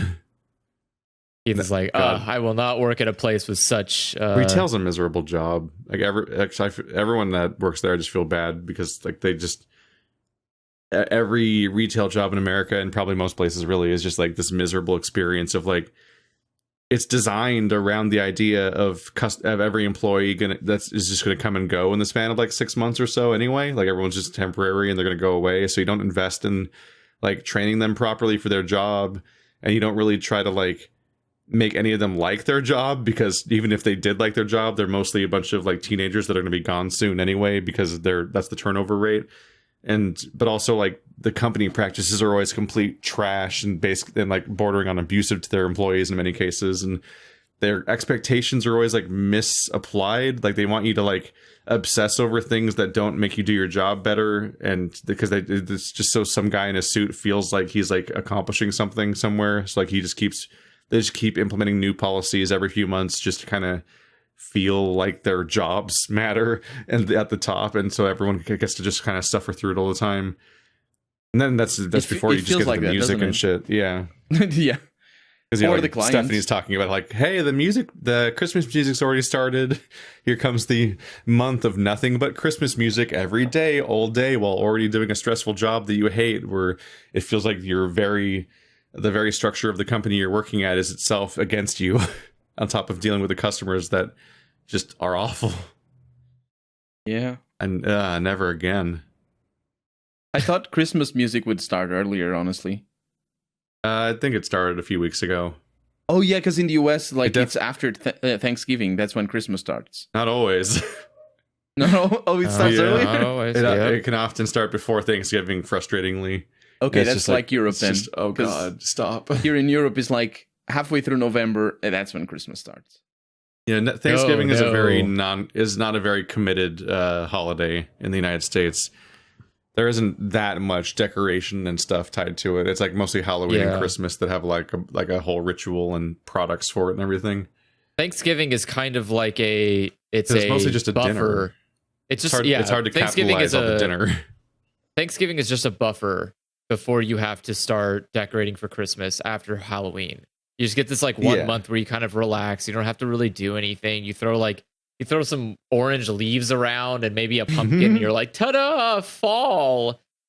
But then the moment Thanksgiving's over, there are a huge set of people who are just like, it's time now. And they just begin decorating for Christmas. Yeah. Like Halloween and especially Christmas basically transform stores here.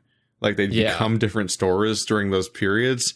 Thanksgiving, there's just that one table in the corner covered in pumpkin pies. Like here you can get them all over here. Not after I'm done. And then over there's a table covered in like Hawaiian buns or whatever. like there's just like a few sweet rolls. You mean the sweet rolls? Yeah, Hawaiian buns. God damn it! Isn't there like a brand like that? What's the red bag sweet rolls? What's that? Oh, those are nice. I think we have them here in Portugal. We call them the King's Hawaiian, original Hawaiian sweet rolls. Yeah, that's the ones that people usually get a lot. It's that one orange bag that's like a tray of them. Yeah. Oh, that's kind of interesting. I wonder where we got our cake that looks like this. Because do you know the ukulele that is traditionally Hawaiian? Yeah.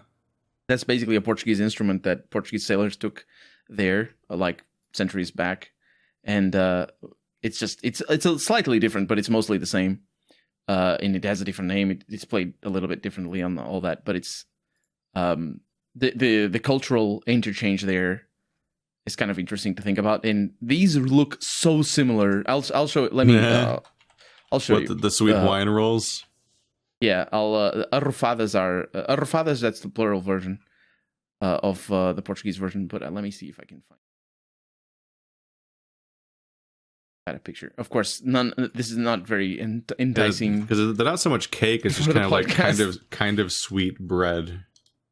Yeah, we call cakes everything that is sweet. That's why I say that we got cakes, because we got cakes. But then I show you the cakes and you're like, that's not cakes. And I say, that's cakes. That's not cakes. Does that look like you're about to come out and call those honey cakes, aren't you? They're not made with honey. We don't use honey very often. Only for special occasions and long con trolls. So I wonder if it shares the same root. If we brought them from Hawaii. Maybe stuff just gets around. Like I think about like the Anthropocene reviewed episode by John Green that just talks about like the marvel that is the Hawaiian pizza, because the Hawaiian pizza that's interesting. is it's like simultaneously from like 6 different cultures, like the ingredients and the style. Because it's like what is it like? It's like an American amalgamation of like an Italian dish, but then like also each ingredient is from a completely different location in the world, so it's only possible in the modern society to have like the Hawaiian pizza. Isn't it like a Greek immigrant to the U.S.? No, Yeah, there's like a very pineapple. fun sentence. I remember seeing that video. Do you like Hawaiian pizza? Yeah, I like I it do as well. not. I'm that person. It should not be allowed. No one can stop me. It's so nice though, because it's a nice mixture of sweet and sour. And You do not put wet things on pizza. That's fucking gross. Don't do what do you that. think? Tomato is wet. Tomato is wet. Cheese is What? also wet. Yeah. We talk Pizza about is wet in general. Most things on pizza are vaguely wet. No. Not unless you're burning it. I know you used to live near Little Caesars, but there's also good not pizza to in the the world. same extent. Okay, so sauce is different. Sauce is something, it's part of the foundation. Yeah, but like I have of tomato making the slices on my pizza. pizzas. What? No, Yeah, don't it's put great. fucking no. It's Tomatoes wet. great. Don't do that. You're no. wrong. Everything you say What is about wrong. olives though? Do you put olives? Olives- Only if they're dried olives. Olives are on the combination Oh. pizza, but I don't love them. I like olives. Yeah, I also don't like olives on pizza. I'll eat a combination pizza though. But I You like get- Because you they're get like two- a little bit wet. A little bit wet. You like, get I two like- things you can put on pizza: meat Anchovies. or meat. That's it. You don't get to put anything else on No. pizza. You need So cheese. pepperoni, chicken, No, I like my chicken need ground ranch beef, pizza. whatever. What ranch? What the Yeah, fuck? white. You got your No, you got, ranch, you, got, that's- you got your white sauce instead of the tomato sauce. You got your chicken, and you got your bacon and your tomato in there. Then of course, like you got like your Hawaiian pizza with like the ham and the pineapple No. and all Ranch that. is too Those are strong. great. Ranch is way too strong. I live feel- on 2 types of pizzas: You got a flat Rancho pepperoni Steve's. and cut pepperoni, and that's it. There's no other. There's no other Flat and pizza. cut pepperoni. I found the sentence. The sentence is, but globalism of pineapple pizza in particular goes even deeper, stretching across much of the world, because Hawaiian pizza was invented in 1962 in Canada by a Greek immigrant who was inspired by Chinese cuisine to put a South American food on an Italian dish that went on to become the most popular not in Hawaii, but Australia. Where, at least according to a survey printing in Pizza Marketing Quarterly, pineapple is the single most popular pizza topping. Take that, Andrew. And yes, there is a magazine called I'm Pizza kidding. Marketing Quarterly, and it comes out once a month. Everything about that sentence is a ride. Yeah. Everyone should watch the Anthropocene Reviewed, and by watch I mean listen to, look. because it's a podcast. A lot of people can be wrong about something. We've That's seen that true. That's very over and fair. over and over again. Yeah, And this is the thing you're wrong about. yeah. Look, you everyone, do as not long as- put. very as often long the as the- populace is generally wrong. Like they think that Skyrim and Fortnite are the best games, and they think that Hawaiian pizza is bad. This is all consistent. No, They're it's, wrong about everything. Just And I'm because right. it's the most popular doesn't mean it's the most. It's liked by the most people, because it could be the most popular. Australia as in 15%. has it. Congratulations, Australia! You did it. You got one Also, thing right. do. Maybe Yeah, I was other gonna say, stuff. don't I trust don't the remember. Australians I too haven't much. been keeping score. I don't understand how it's appealing at all. It's For so me- good. Sweet and savory is a great combo. It's like Yeah, when people absolutely. put like Yeah, have you ever had tomatoes bacon and or chocolate? lettuce or like what? Or like Or sweet, cheese or and like, marmalade. or like sweet and Cheese and savory. marmalade. Like you can take strips of bacon and cook them up, and then you dice them into little tiny pieces like bacon bits and stuff, and then you mix that into your waffle, and then you make your waffle, and then you pour the syrup over your like finished waffle that has bacon in the waffle, and it's fucking great. That sounds good. Sweet and actually. savory is a really normal mix. You That's guys not, haven't no, ever- I put That's why blueberries you in my got. waffles That's why you because got I'm a like sweet human. and sour sauce and other things like that. Have you guys Or- not tried or- cheese sweet and and sour marmalade? sauce is It's so easy. Though. or like spicy and sweet sauce? Nobody or, ever tries cheese and marmalade. I'm alone in the world. like Panda. I mean, some Panda. people- I've never I had don't- marmalade. Yeah, I've like never Panda eaten Express. They marmalade. serve up Jam like works. they have the sweet fire chicken, which is pineapple chicken with hot sauce. It's great. Normal jam works. Normal jam works with cheese. Just mix it up because it's sweet and the cheese is a little bit sour, and that's a good one. Or it's great by Panda Express standards anyway. Wow. For me, pizza, as long as the crust is soft, as long as there's plenty of cheese, and then you add whatever else, meat and things. You know, I'll eat most pizzas. I just don't want fish on it. No, fish. No. Specifically, I don't want anchovies on it. I would have fish on Yeah, pizza. they're the worst thing. I could totally have a fish pizza. I just don't want to have Because anchovies. it's so salty. Specifically. It's so salty. Yeah, Like, I do not. I just get creeped out by things that are still the shape of the creature. Like when you eat calamari and it's just an entire baby squid or whatever. It's like, I don't want to put like spider-shaped things in my mouth. Yeah, I don't like fish on pizza, but I don't. No, I don't know. That I want to have seems a fish weird to me. pizza. I want pizza now.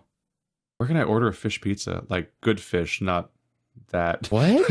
What do you mean fish pizza? The same way you'd have like chicken on your pizza, just like The chunks original- of fish. I'm like thinking The original about that now. pizza. The original pizza is fish pizza.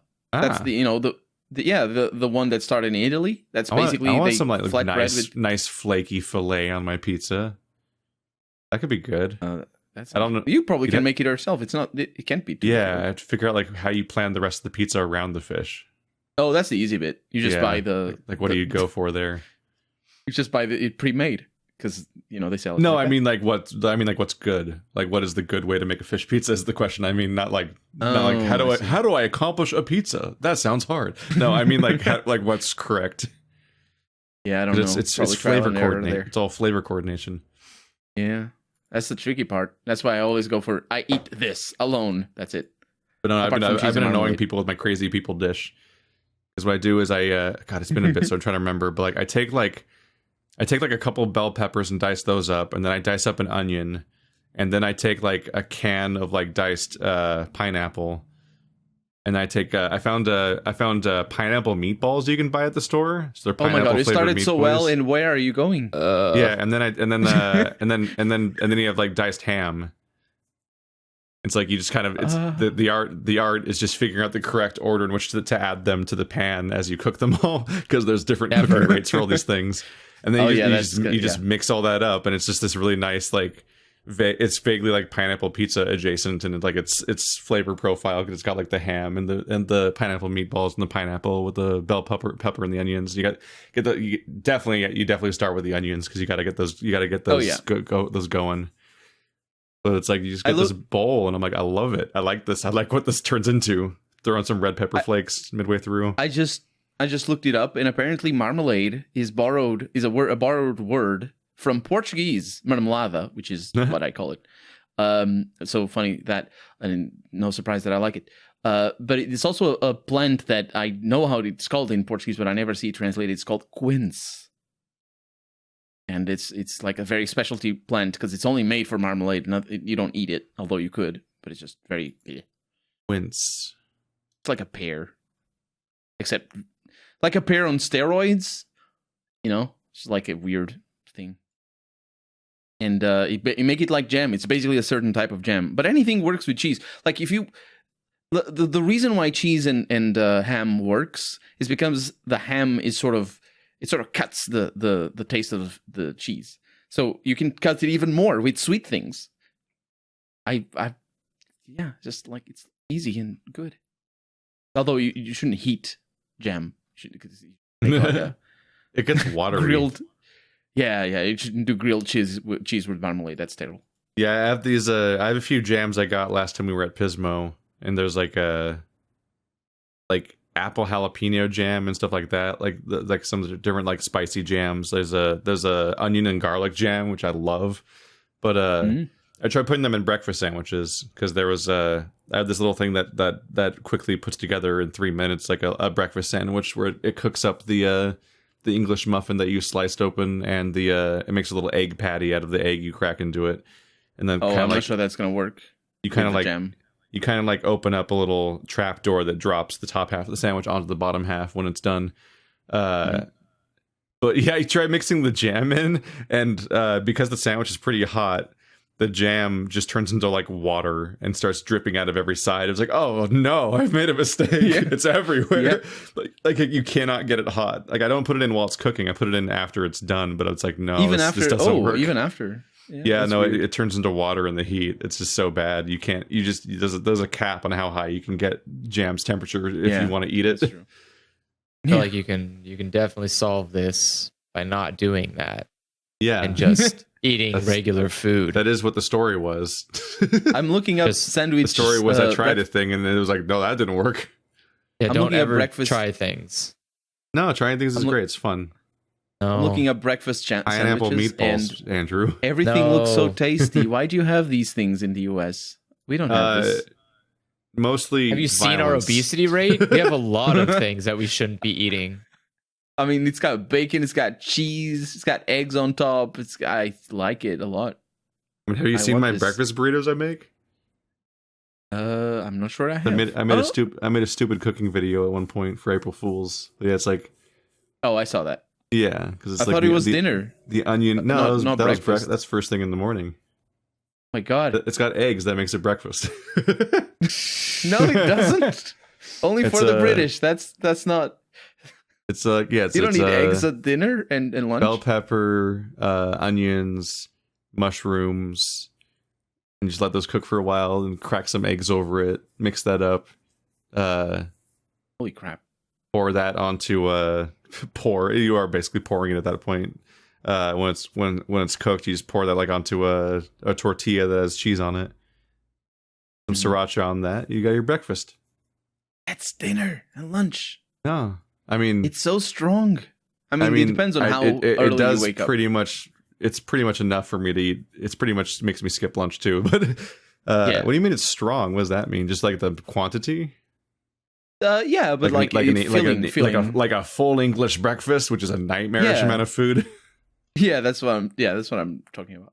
The full English scares me. You Google that, and it's like that's like infinite food. What the fuck? Yeah, if I Google that, they show me a serving for the whole family.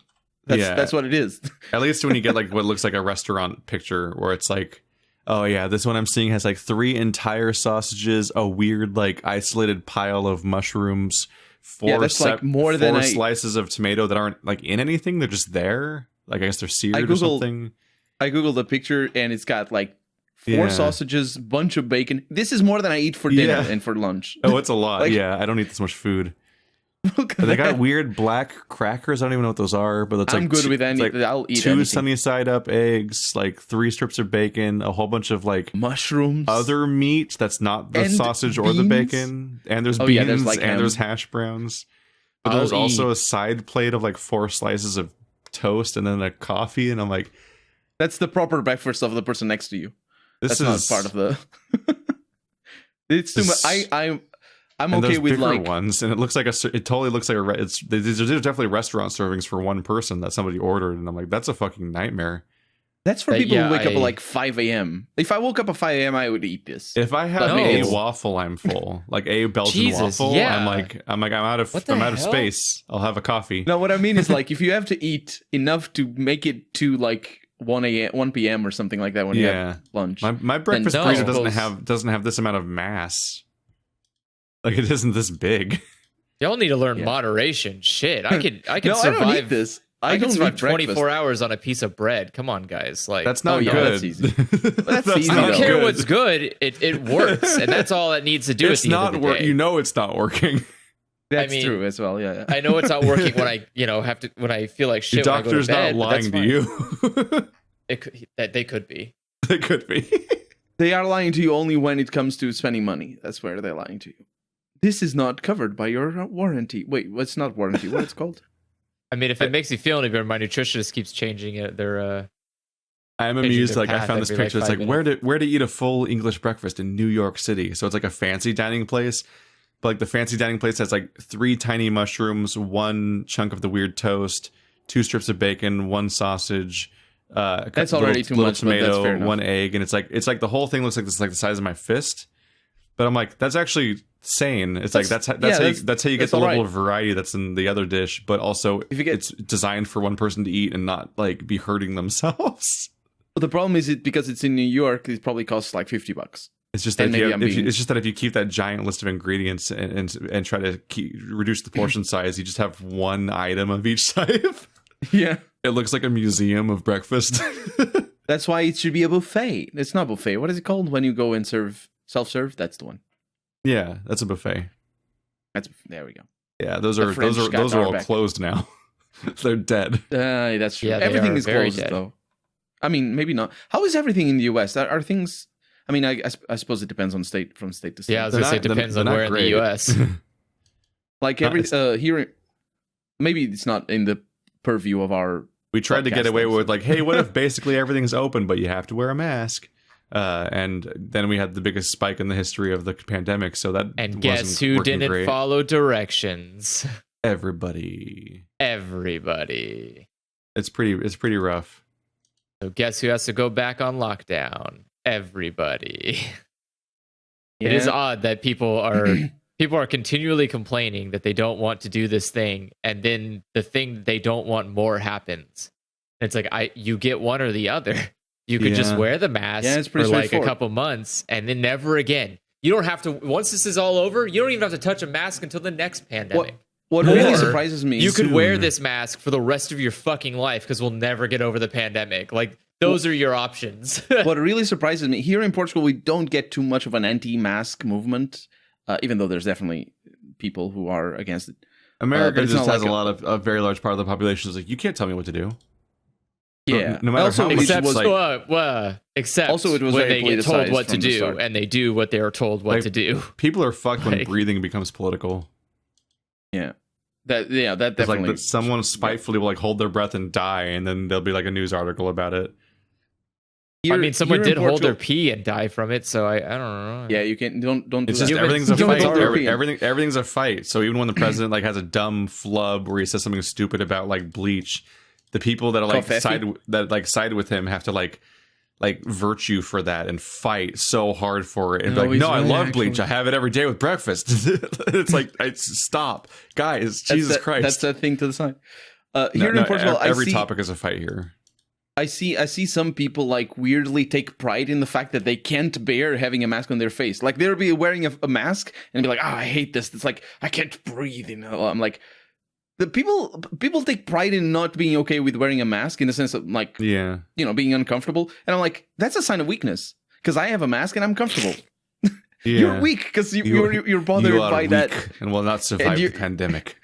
I mean, I can understand if people have asthma or maybe they have like, It's- claustrophobic No, or maybe they. so the you know, people that are having difficulty breathing are having panic attacks because they're wearing Yeah. a mask, and Yeah, that mask I is can a good understand that. realization that there is a threat affecting you. I And can when you don't understand wear that. a mask, you can ignore the world. You go like, everyone else is weird. They're all going to get it. I'm not going Yeah. to get it. And just like So, the vaguely like- panicky Absolutely. reaction to like just having something on your face. yeah, I can and it's like, understand I people don't- who have just a visceral. Yeah, because you can definitely Yeah. breathe through the mask. It works. But I They're hate fine. masks. I fucking there's people despise who- them, but I'm not going there's to people kill who- myself. Like, There's people who take pride in not in saying that they're not okay. I honestly, the people that I've talked to that have had this reaction to me, talking about it, mean- because people talk about it, right? that's and, fine. At least somebody owns up to their I think failure as a human. I don't think they're. I think they're totally okay with it. They just like saying that they're not okay with it. There's I hate it. well, It's just or there's, something like. there's the endless feedback loop of people that always just get together and get chummy and talk about how like that new thing. I don't know about that new thing. The world's really going downhill. And you just have that conversation every year about whatever the thing is that's happening right now. And it's 2020, so it's always Yeah. the thing. it's always never the systematic thing that actually is causing problems. It's always like something really boring, like kids are using TikTok. And they're. And it's like, oh man, I hate they're on TikTok.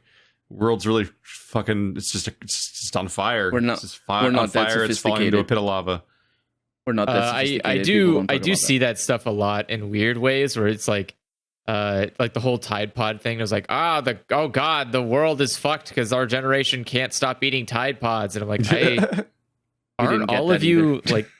Yeah, well, it's like it's a weird thing to say. Like, yeah, but aren't I know. you? But no, I'm saying they go like, oh, kids are so dumb and shit. It's like, didn't you raise them? Like, what? Did you not do your fucking job right? What the hell happened here? It's the people you raised eating Tide Pods, you dumbass. Like, what? Do your fucking job. Like, You're also I- going to call them next time you have computer problems. yeah, and it's like, I Yeah, don't that's eat the Tide thing. Pods Because you just but can't that's- figure it out. It's it's also like that flavor of like how older people almost take it up as like a self-identity thing. Like, yeah, I don't understand computers. I'll never understand My computers. dad is like that. Absolutely. It's the Like, same thing with masks. They're I really swear it's the same prideful thing. about not understanding it, and they'll never learn more. Like out of like It is a point for some reason. Yep. That's quite a life to live on purpose. Do any of you know somebody?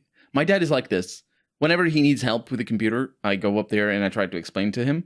And I know him already, so like I stop after immediately he starts with this. But like if I say, I don't know, like because words are not like the words in a computer are used in a different context than they are used in real life. So if I tell him, oh, that's a folder over there, he's like, what? What's a folder? Folder is this on my desk or something. And he starts picking up. Like he doesn't understand metaphors.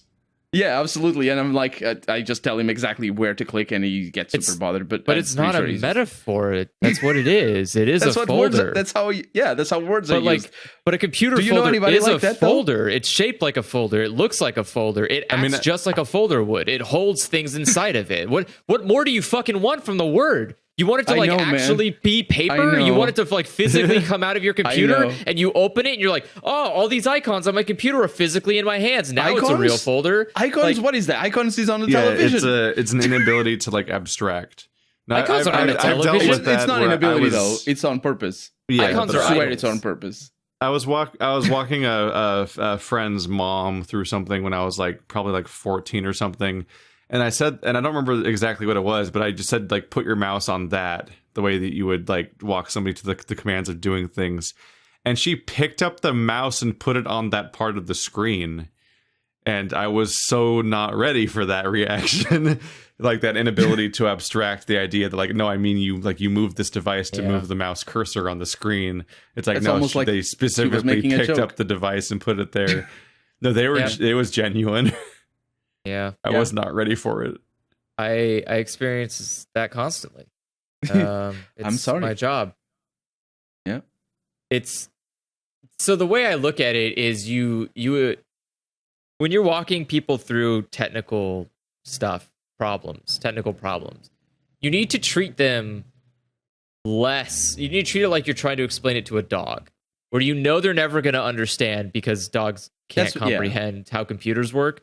But you need to like do it well enough that they'll follow along.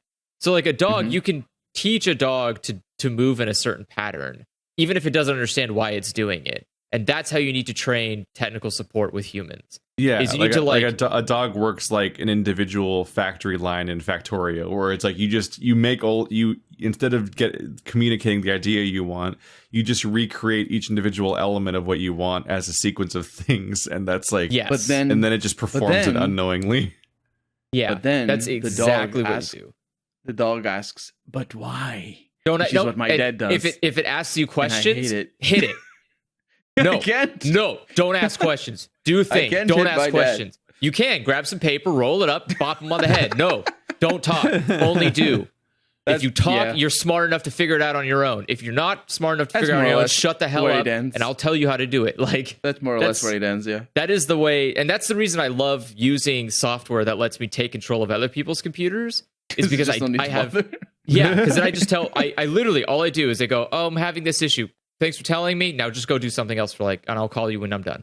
They're like, well, what? Nope, I don't need you. I don't want you here. I want you to go do literally anything else. You are nothing but a burden, a hindrance, and a piece of shit. Leave. I'll fix it myself, and then I'll come and call you. Yeah, it's like, because you fucked it up. I'm not here because you're a good person. I'm here because you're an idiot and you fucked up something up. So I'm going to fix it for you like the fucking moron you are. And then I'm going to call you and tell you, hey, it's good now. Come back. It's all set. And you're going to go, wow, thanks. You're so smart. And I'm going to go, no. I'm not. You're just dumb. And then hang up the call. Like every time I hate that. When it's like, wow, you figured it out. No, you're just too dumb to see the obvious solution. Like that's not, I didn't rocket science my way into this solution. I did basic problem solving skills.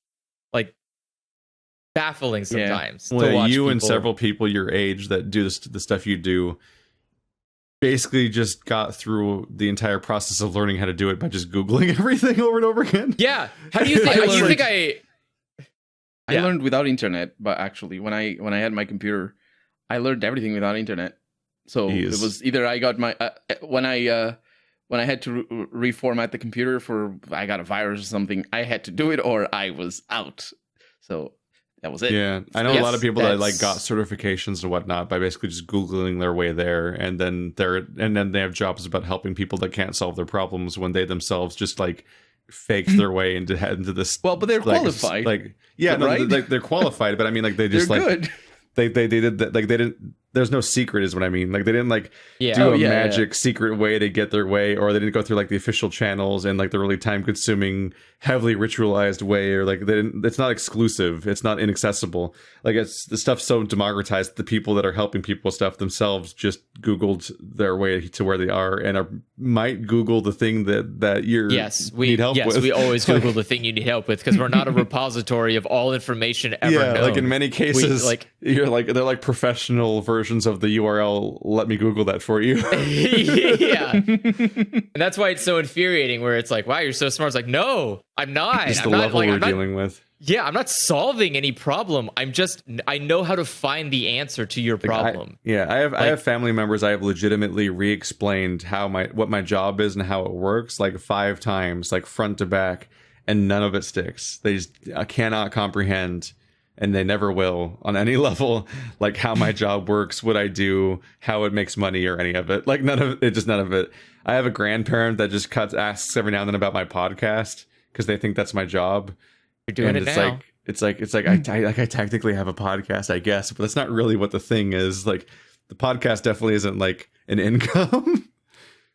Yeah, but that's like the one word that's stuck. It's like, all right, well, it's good, Grandma. You just blow through it at that point because you're like, we're never gonna get. She'll never remember it better than that. So it's like I got that far. Yeah. Maybe she's asking that because all she wants to know is if you're still doing it and if you plan on continue doing it. Because I think even any job is sort of like that. But they also think my entire job is the podcast, but they don't really know what that means necessarily either. Yeah, that's just what stuck with them out of all the not like the YouTube or the Let's Playing or any other aspect of it. It's just like the podcast is the one word that's common enough that they remember it. Yeah. I mean, to be fair, and not that the nuances are or are not lost, but Let's Play is sort of like, I mean, yeah, it is also just a fancy podcast, really. I mean, some people watch Let's Plays for different reasons than they would a podcast. But, you know, if maybe, you know, you watch a podcaster that maybe you got the hots for them or something, and you're not really there for, you know what I mean? Because some people watch Let's Plays just for the game. Other people for the personality, and it's the same thing for the podcaster. Got the hots for them. You know what I mean? Like, you shouldn't watch people for the hots of them. It's like a stream. It's like calling if you say, it's like a lot of people now say that you're just streaming your games on YouTube. Maybe they don't do that, but so much right now. But they did like a year or two ago. I got some comments every once in a while, and people being like, "Oh, I really like this stream," and I'm like, "It's a Let's Play." But like a Chuck Tingle book. Help! I have the hots for a podcaster. Pounded in the butt by my podcast RSS feed. You know what I mean? It's like there's different priorities, but it's just a fancy podcast. Do you know who Chuck Tingle is? I do, yeah. Yeah, I know you know. That's a rabbit hole. Well, this has come up before.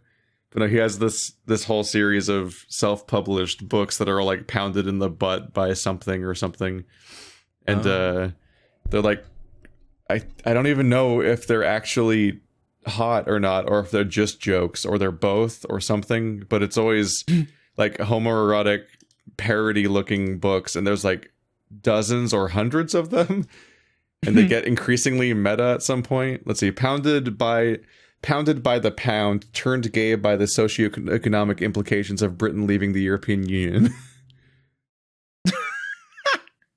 Yep, there are a lot. Leonardo DiCaprio finally wins his award, and then it pounds him in the butt. That's a little bit not pounded by anything while I practice responsible social distancing. And there's just a black guy. There's just a shirtless black guy giving a thumbs up, and behind him is a T-Rex in a suit. I can respect that. That's the hero we need in these trying times. It's oh my god. There was a humble bundle of these. It was like 30 of these books. My handsome sentient face mask protects me despite the ridiculous conspiracy theories that he won't. Also, he pounds my butt. That's pretty good. It's just a shirtless guy and then a face mask, and the face mask has a face. That's pretty good. Yeah. Unicorn butt cops, beach patrol. Professor T-Rex teaches me gayness. I feel like he's just simply making stuff to piss somebody off. Every single cover is uniformly absurd. I'm not ready for it. Yeah, this seems oppressed in the butt by my inclusive holiday coffee cups. There's just a lot. I mean, it's Chuck Tingle. The name itself is like, yeah, that's a pen name, right? Oh, I don't know, but they're both great options. Pounded in the butt by my irrational, bigoted fear of humans who were born as unicorns using a human restroom. Oh no! These are very long titles. They're a lot. I saw that. I just saw it's that. It's a real threat right there, actually. What were you gonna say, Colonel? I was just saying that I opened the I was actually seeing that title at the moment it was being read. I found Colonel. You found me? Oh. My ass is haunted by the gay unicorn Colonel. Oh, you found Colonel. A gay unicorn. These have to be like 10 pages long, right? There's too many. No, I mean they're full on novels. Does he sell these or is he Patreon funded? What is his job? What is his life? He has ghostwriters. I'm sure he has ghostwriters. Like, look at the time he spends. Yeah, and they pounded him in the butt. Is that him on the cover? Let's see. No, it's always random stuff. That's what it's called. Okay. Pounded in the butt by my book. Quote, pounded in the butt by my butt. By my own butt. This one on Amazon is 40 pages. Okay, so they're tiny. They're quickish. Yeah. It's I think it's basically I tell the novel. It's nice to meet you. I'm Buck. I found the best one. Not pounded at the last second because consent can be given and revoked at any moment, and this is a wonderful thing that's important to understand. Yeah. Love it. That's a book now. Donald Trump pounded in the butt by the handsome Russian T-Rex who also peed in his butt and then blackmailed him with the videos of his butt getting peed on. What? There is not a in? Yeah, there's an in and an on, which is a bit of a problem. But the important thing is that there is not a character limit. Clearly. Yeah, obviously not. Pounded in the butt by the fact that it took less time for this book to be written and published than the entire length of Tony Scaramucci's term as the White House communications director. Jesus Christ. Holy shit. That is that is the novel equivalent of Guns Blazing. That is a title and a half. Damn. There are no held punches with that title. Pounded You get in the butt exactly by the bizarre assumption that Chuck Tingle books are just covers, not actual books. Yeah, I was gonna say he has to have the best ideas for He's covers. living his best life. Good for him. Glad somebody is. What are these? What do they have price? It's $3, aren't? Yeah, they're $3 on Amazon. So like, that's like a collector's. They're like microtransaction like books. Yeah, they're basically like little, and I imagine they're their own unique little dumb stories you could read to pass a toilet time or something. Like you probably sit there, take a shit, read a Chuck Tingle book, and move on with your life. And it's either a long shit or a very fast 40-page read. I imagine it's a fast 40-page read. What possibly is going on in 40 pages? I'm a very fast shitter. I don't have time for that. What a declaration. I'm very. It's very much an in and out situation. There's a Bitcoin in my butt, and he is handsome. I mean, What And does now that mean? Bitcoin is another author that makes books, but it's like pounded something else instead of pound my butt. What could that mean? Oh, there was. I vaguely was aware that this existed already, but then I got way more aware that it existed when there was an entire Humble Bundle of these because they'd sell books on Humble Bundle too, and it was like 30 of these, and I was just reading the titles, and I couldn't stop. Like I had to just read every single one. Makes sense. They're pretty good. They're a lot. Definitely. Yeah. Kissed on the wiener by my own wiener. Damn. That's saucy. What? No, there's a title that is not pounded in the butt by my book, quote, not pounded in the butt by anything, and that's okay, end quote, and that's okay.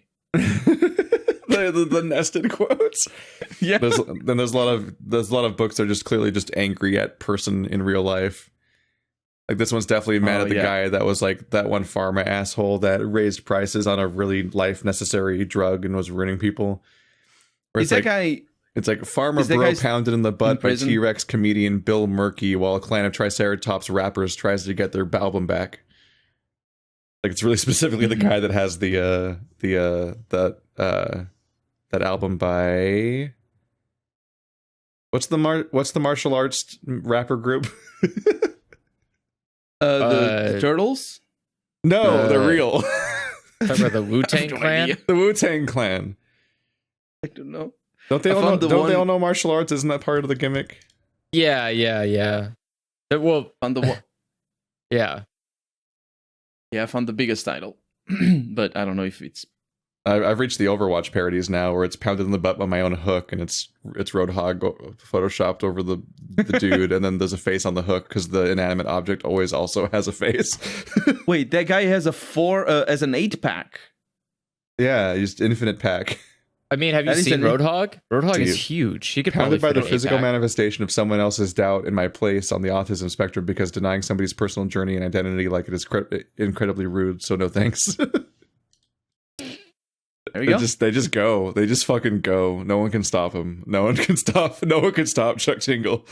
There's 21 Chuck pages Tingle on Amazon, basically. So I think... Oh, there's a sequel to the European Union one. Slammed by the substantial amount of press generated by my book, pounded by the pound, turned gay by the socioeconomic implications of Britain leaving the European Union. That's another nested book. Because these get written about, and so like there's like they're out in the world, and he responds to the context too. I like that the audiobooks are free. Looping. If you get them on Amazon, the audiobooks are free. They're all of audiobooks? Wait, what? They have audiobooks, yeah. Not all of them, some of them. Yeah, that's really impressive. Oh my god. Yeah.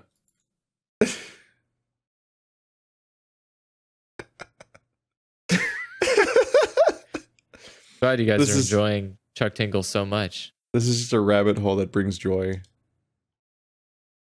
So I could have used remembering Chuck Tingle existed like 2 weeks ago. I guess we're gonna have to come up with a title for the podcast that is somewhat like this. Oh god. No?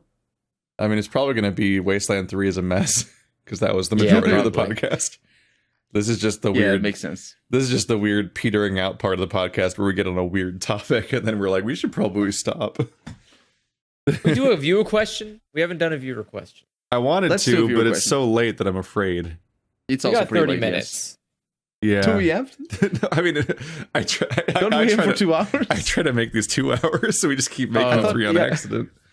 I guess this one's pretty funny to read now because we're so late. Oh. Freed asks, hi there, topical Halloween question. What are your favorite and worst horror themed games? Ooh. I guess what's your favorite and least favorite horror game, I guess, or something like that. Least favorite. That's the one that's going to be the hardest for me to figure out. I think my favorite, does Soma count? Yeah, it's a horror game. Yeah, it's horror. Because that's my favorite then. That We was talked pretty about good. it before. Yeah, we Yeah. discussed that. It's just so good in terms of just the narrative. And I feel like it touches so many interesting. I think for me, what clicked for that game was when Simon said something. Simon is the main character, and he says something about, "I don't even know who I am because I'm not in the place that I was at before." Because he's basically in a city, and then all of a sudden he's not anywhere near where he lived. So, I was playing, and I thought, wow, our identity is so connected to where we are as well. That I never had thought about it, but it's obvious because who we are is also made up of where we are, and how we connect to the world around us, not just the people but also the place. And I think that happens pretty early in the game, and that's when it clicked that this game was going to be thought provoking, and I loved it. Oh yeah, Soma's just wildly interesting. Like I'm having trouble thinking of anything else besides just Soma. You can think. You can think of all the games you've played in Halloween month. Yeah, but Soma's really good. I could pick another one if you want to pick some. We don't have to pick different ones. That's true. I need to play their new one. I wouldn't really pick any of the Silent Hill games. They all have their own different issues, and they all collectively suffer from just not being mechanically interesting. Soma gets away with it a bit by being a first-person game, which they're more about learning how each individual enemy behaves and dealing with that. Honestly, I think the first Silent Hill is the best gameplay-wise. Gameplay-wise? I played... That was the only one that I almost finished, and I played the second and the third. And I played one of the recent ones. So my experience is very not very good. But I saw all of your Let's Play, so I know the fourth one. And I think the first is the one that plays the best, because you can flee from all the enemies, and it's very straightforward. You know what you're going to do, and know what, how you interact with the world. For me, I feel like the entire Silent Hill series seems like a more diluted and less mechanically interesting version of the first Resident Evil game. And that's at its best. At its worst, it doesn't even resemble that. And then it's just I really like locations like the hospital and stuff like that in the Silent Hill games, where you have this big multi-floor building and you have to figure out how to navigate it, and there's like a series of key items you're gonna have to find, and you're kind of like poking at this big puzzle box building like you're like trying to untie a knot, and all the while every time you're like planning your routes and checking your map, and then potentially having to avoid the enemies and whatnot. Although really that's like my instinct from Resident Evil informing that, because in reality ammo is often so plentiful in these games that you could just shoot all the monsters, and then it's just not in Resident just a place Evil, you walk around. Not in Resident Evil, though, I feel. No, in Resident Evil, there's like risks, and it's like every enemy that you fight, not only will they consume ammo that you may not be able to have long term, but even if you're actively shooting something in Resident Evil, if it doesn't go right, you could still take damage. Like, there's so many risks tied into Resident Evil, and it's so much more mechanically interesting. But in Silent Hill, you could just shoot the dudes. And like me running past enemies was entirely built around being conditioned by Resident Evil to think that there was a risk reward system involved. But really, in Silent Hill, you get given so much ammo, you can just shoot every enemy. And the only way to change that is to switch to hard mode, which no one likes. Because the hard mode is horrible in Silent Hill. It's not fun at all. It's just miserable. I like that. I've seen so many takes on the Silent Hill hard mode. It's just like a disaster. Like, some people like the hard mode puzzles because they're like real head scratcher riddles to try to uncode. But hard mode combat, these are often two separate difficulty settings you change separately for a reason, is just miserable. Especially the boss fights. So you get like locked in a room with like a high damage dude that takes like infinite shots to kill, and it's just like, this isn't fun, because like the tool set, the mechanic set of Silent Hill just isn't interesting enough to make it an interesting hard challenge. It's like Oblivion again, where it's like I was like playing the tournament arc of Oblivion, and I was like, well, this is kind of boring and anticlimactic because everyone just keeps dying. What if I crank up this weird difficulty meter, and then it's like, oh, every fight takes half an hour. This isn't better. No, it's more of the bad instead of being better. It was bad before. Now it's more of the bad. Yeah, that's the wrong way to do difficulty. And yeah. I wouldn't really say any of the Silent Hill games, but I'm like, part of me might potentially say like the remake of Resident Evil 1 or Resident Evil 7, but Soma's really good, even if it is more for the story reasons. Although you do have to like figure out each boss, like it's like a series of horror boss fights where each one has its own rules, and you have to figure out how to survive that. Or in my world, I'd be like, my favorite horror game is Subnautica. Because that was fucking terrifying. I mean, that's fair enough. Subnautica is like the scariest game I've ever played. I didn't play it deep enough to know the fear. I had the fear in the safe area. I didn't. I think that's just more of a visceral reaction from you. Yeah. Yes. I would say my least favorite is Penumbra 3, which was mechanically boring as shit. Penumbra is rough. We tried playing like the Penumbra trilogy or something, and like one of them just like doesn't have monsters.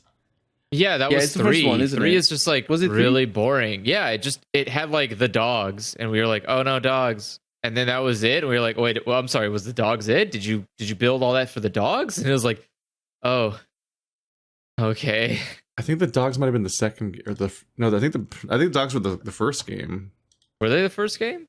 Yeah, I think that was the same game where we were dealing with. I think the dogs are in the first game. Yeah. Yeah, because it's the reference. Yeah, Penumbra Black Plague is the one that we played in like 4 hours or something, and like that one had the reference to the thing where it's like a dog kennel full of deaths. There was one, but it was also the same one where you like you have like something inhabiting your body, like as a consciousness that you're trying to get out. Like, I was told there was a different Penumbra, but one of those were like the worst horror game that I've played. Where I think we just threw that away. Like I don't think we even. I think we recorded it and then we just deleted it. Yeah, it was so bad. Well, it was just there was nothing to react to because it was just like if I played it now, part of me like if I played it now and alone, I might be like, oh, let's check out this environment and read the documents and maybe there's something interesting here. But at the time, we were just like, let's play the Monster Closet game with the monsters that chase you and you scream because we were like brand new at this, and it was just this idea of, like because like we basically started doing gaming because like. I just put out a thing of like, hey, you want to do like a kind of like basically like a political discussion channel with Andrew. I put out like an invite on Facebook essentially, and Andrew and some other people responded, and but it kind of just devolved into like a no effort podcast for our first session because we just kind of naturally had a bunch of conversation that we wanted to have, and some funny moments happened, and that's what we did at first, and that was sit and discuss. And then Andrew was my friend on Steam, and he had this review of Amnesia: The Dark Descent that was like, play Amnesia, get insomnia. He's talking about it's like the most terrifying thing ever back then. And I just had the thought, having never heard of a Let's Play before, I just had the thought of like, what if we recorded you playing that game? If it's so like that might be like a funny video. Like, and I like invented the concept of PewDiePie in my head without knowing about this kind of genre of anything. I remember the first time I looked up reactions for a game. It was Insomnia specifically, and people being scared. That one video that went viral was like 10 minutes long of somebody just screaming a bunch, and I thought they're making it up. That is not that scary. And then I went and played the game, and it was kind of scary, but of course the video is. Yeah, it's people shouting weird things and like making weird screams. Like getting increasingly strange every time something scary happens, and then like the thing was you would subtitle every moment too, like that. Like you'd always specifically have pop-up text, and part of the joke was specifically trying to spell out the weird sounds that were made and things like that. Yeah, it's a whole genre. But with those expectations, we went and played Penumbra Black Plague and Amnesia. I think that's the Justine. First one I played. And then like we tried playing Penumbra something else, and we just like deleted it. We're like, this isn't usable. I think Black Plague is the last one. And then I played Black Plague a little bit, and then I liked it enough that I was like, I'm gonna play the first one and play through the whole thing. And then I played the first one, and I didn't finish it. I don't remember. I know it was like in the ice, and there were dogs, and I was on top of boxes, and there were a lot of flares, and it was weird. And a lot of letters, and people being like, "Oh, these letters are so scary," and I'm like, "Yeah, well, okay, you know." I think that's my least favorite. My most favorite is probably PT. Just your most favorite is PT. Thinking back it's on interesting. There's a lot about that game that I think would have been amazing. Like your opinion changed so much over time then because you were so mad at it. You hated it. I hate it. Well, so I still do hate the part where you have to. Yeah, I hate the part where you have to like scream into your microphone to get things to happen. Specifically, the part where like you keep playing the game for a while and stuff just keeps changing, and you like experiment with ideas and interact with stuff, and then new things change and happen, and new scares happen, and it keeps like evolving and going places, and it feels like this crazy thing.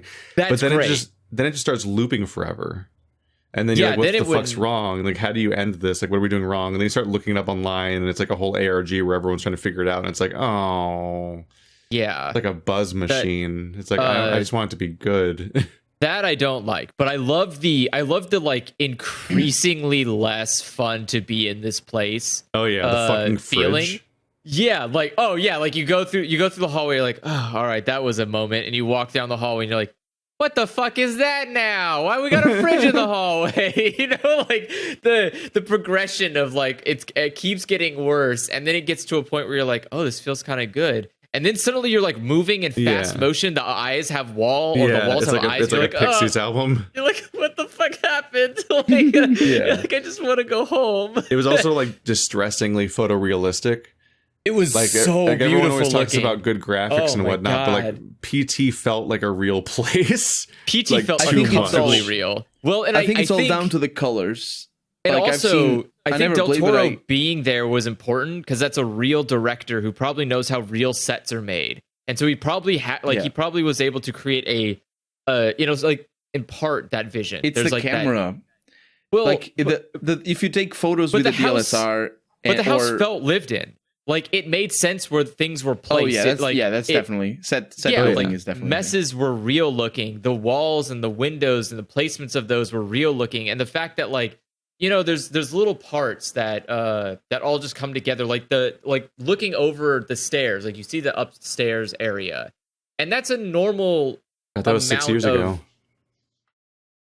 And that's a normal amount of like creepiness to looking over there in the dark.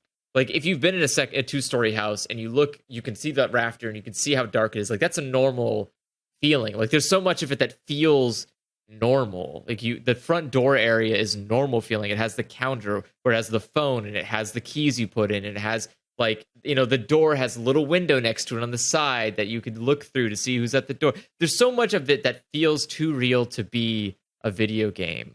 And then it starts having creepy things in it. And you're like, crap.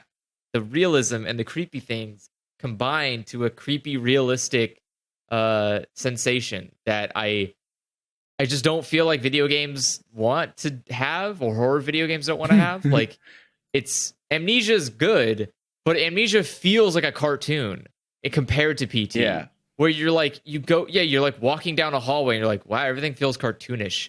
It's like I don't know. It's in Amnesia, you never you never are forgetting it's a video game. Yeah. Like, I am playing a horror video game and it will startle me. PT and I will run away from that. stuff and feel the tension of like, oh god, am I going to make it? Yeah, exactly. PT didn't feel like a video game. Like it didn't feel great because of that realism. It's a real rough experience. You're like, Do you think it would hold up over a whole game though? Well, I think that they would have had a more game scale idea. Yeah, I think there would have been so in my head I was imagining they were going to do basically the same version of like Silent Hill. Their next game's going to be a horror game, so we'll see. Which I'm optimistic about. My thing is if you could do I just Silent hope it's Hill not like the Room, 60 hours long. No, if you could do Silent Hill the Room, but with that level of quality, you would have Yeah. you would And have without a Hylian. that would be historical. That you would never stop hearing people talking about that game. Since I finally played Silent Hill 4: The Room this year, I was like, there were so many like PT moments in my head where I was like, oh my god. And I knew they did a good job because when we played PT in 2014, both you and Joe were like, yeah, this person should make a Silent Hill game, because I specifically Right?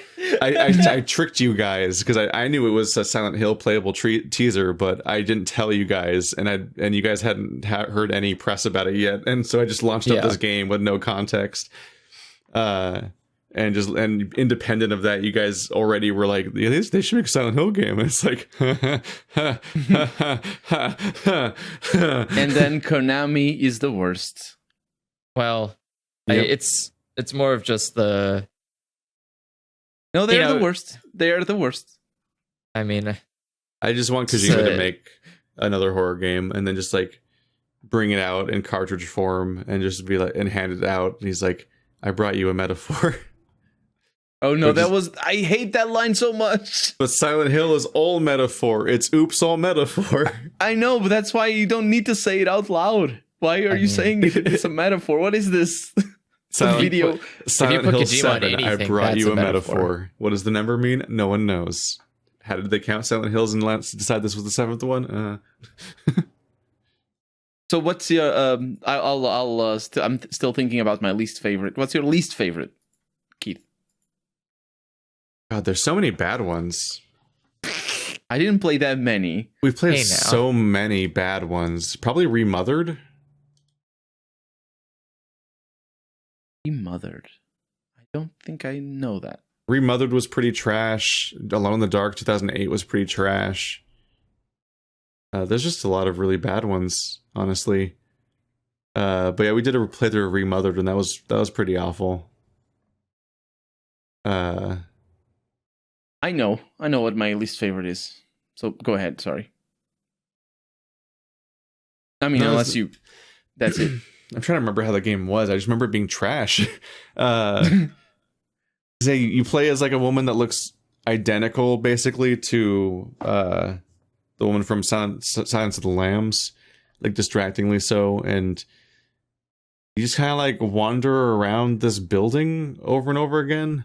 As like sometimes a monster chases you, and it's like really convoluted and confusing, like where you're supposed to be going half the time, if I remember correctly, because it's just a really big open area, and it was just mostly just like the whole game was a pain, and its story I think was like aggressively stupid, but its mechanics were also like bad and annoying, and the game just was a real bad time. But there's plenty of bad ones. Like there's a Gynophobia that was incredibly bad. Alone in the Dark 2008 obviously was like. It was already a bad horror game, but then it got even worse because like midway through they just introduced an open world area out of nowhere, and then they're like, yeah, complete this open world area 100% in order to continue the story, basically. And it's like, why are you doing this to us? Why did you make this area? It doesn't, none of this like the game just like stomped on the brakes and was just like, what if we just fucked it up more? And then they never thought, like, maybe we should delete this level. It doesn't have a purpose. There's a lot of bad stuff. Gynophobia was just, like, vaguely about, like, women are scary or something. We hate women. Gynophobia was it's like so the bad. misogyny game, but it did nothing to explore any themes of any kind.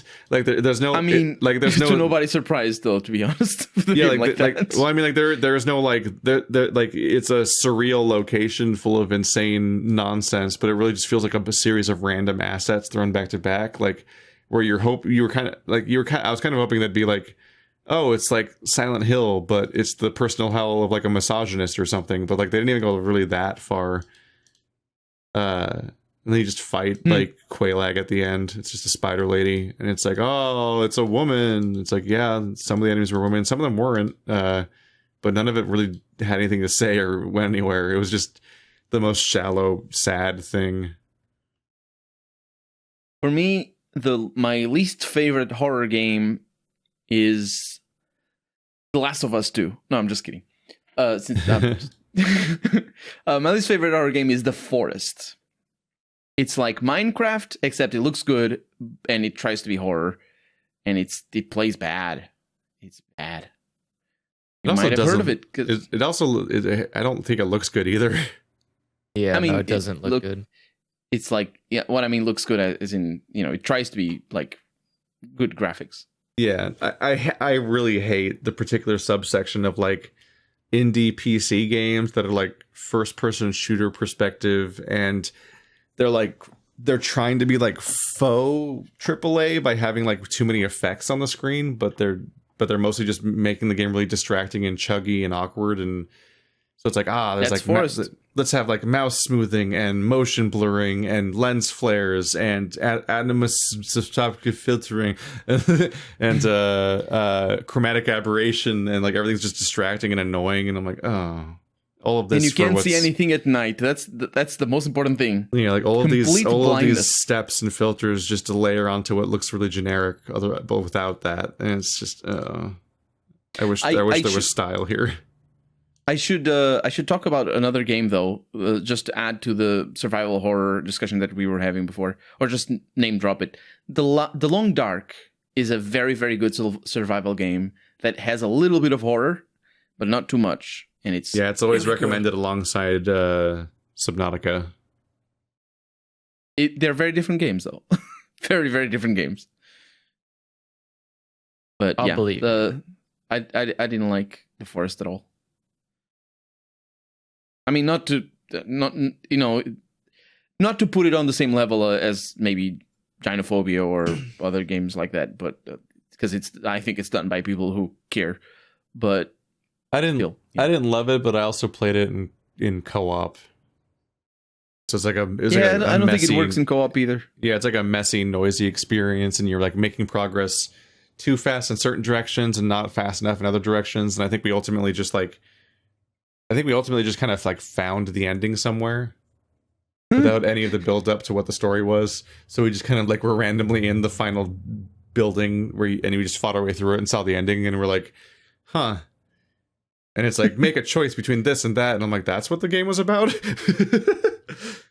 I just was like eating birds out of the sky and knocking down trees with my turtles. fists. Yeah. The birds just want to die. They just land right next to you, like, come get me. You said you light a fire, they will just die next to you.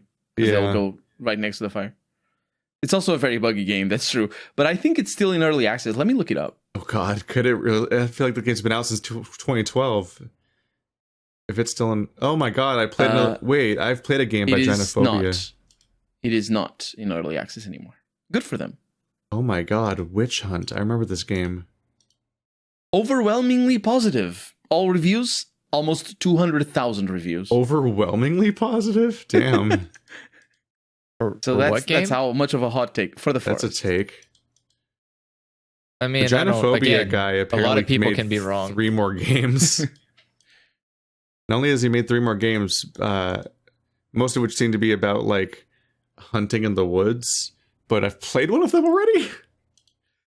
Because it was like Witch Hunt. It was like an 18th century game where you have like flintlock pistols and that other garbage, and you have to fight like Witcher style monsters, and it's like a big long stalking experience of build up and encountering the thing. I remember thinking it was like a neat idea, but then actually playing it, I didn't really want to play any more of it. And he's got a game coming out next year called Skinwalker that looks like just the next iteration of that. Like, it looks like there's a Leshen and some wolves and stuff. Skinwalker Hunt or just Skinwalker? Skinwalker Hunt. The 4th game by the guy that made Gynophobia. What an unfortunate place he started in. Well, yeah.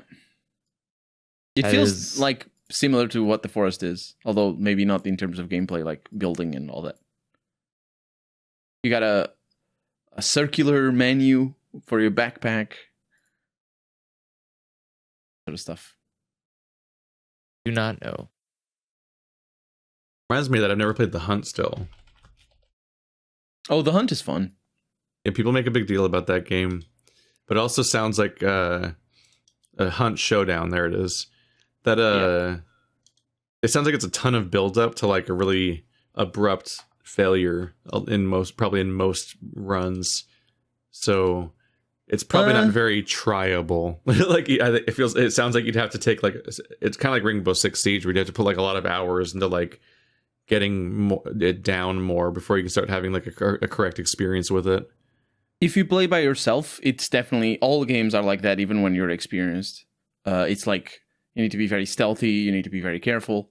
But if you have another person with you, then the game assumes a different. It's different strategy, so the combats are a little bit more engaged. It's definitely an interesting idea. You need to be careful though, because you die. The teams are 2 people, right? It can be 1, 2, or 3. And when it's 3 people, it's really complicated because there's a lot of 3 people teams in the map.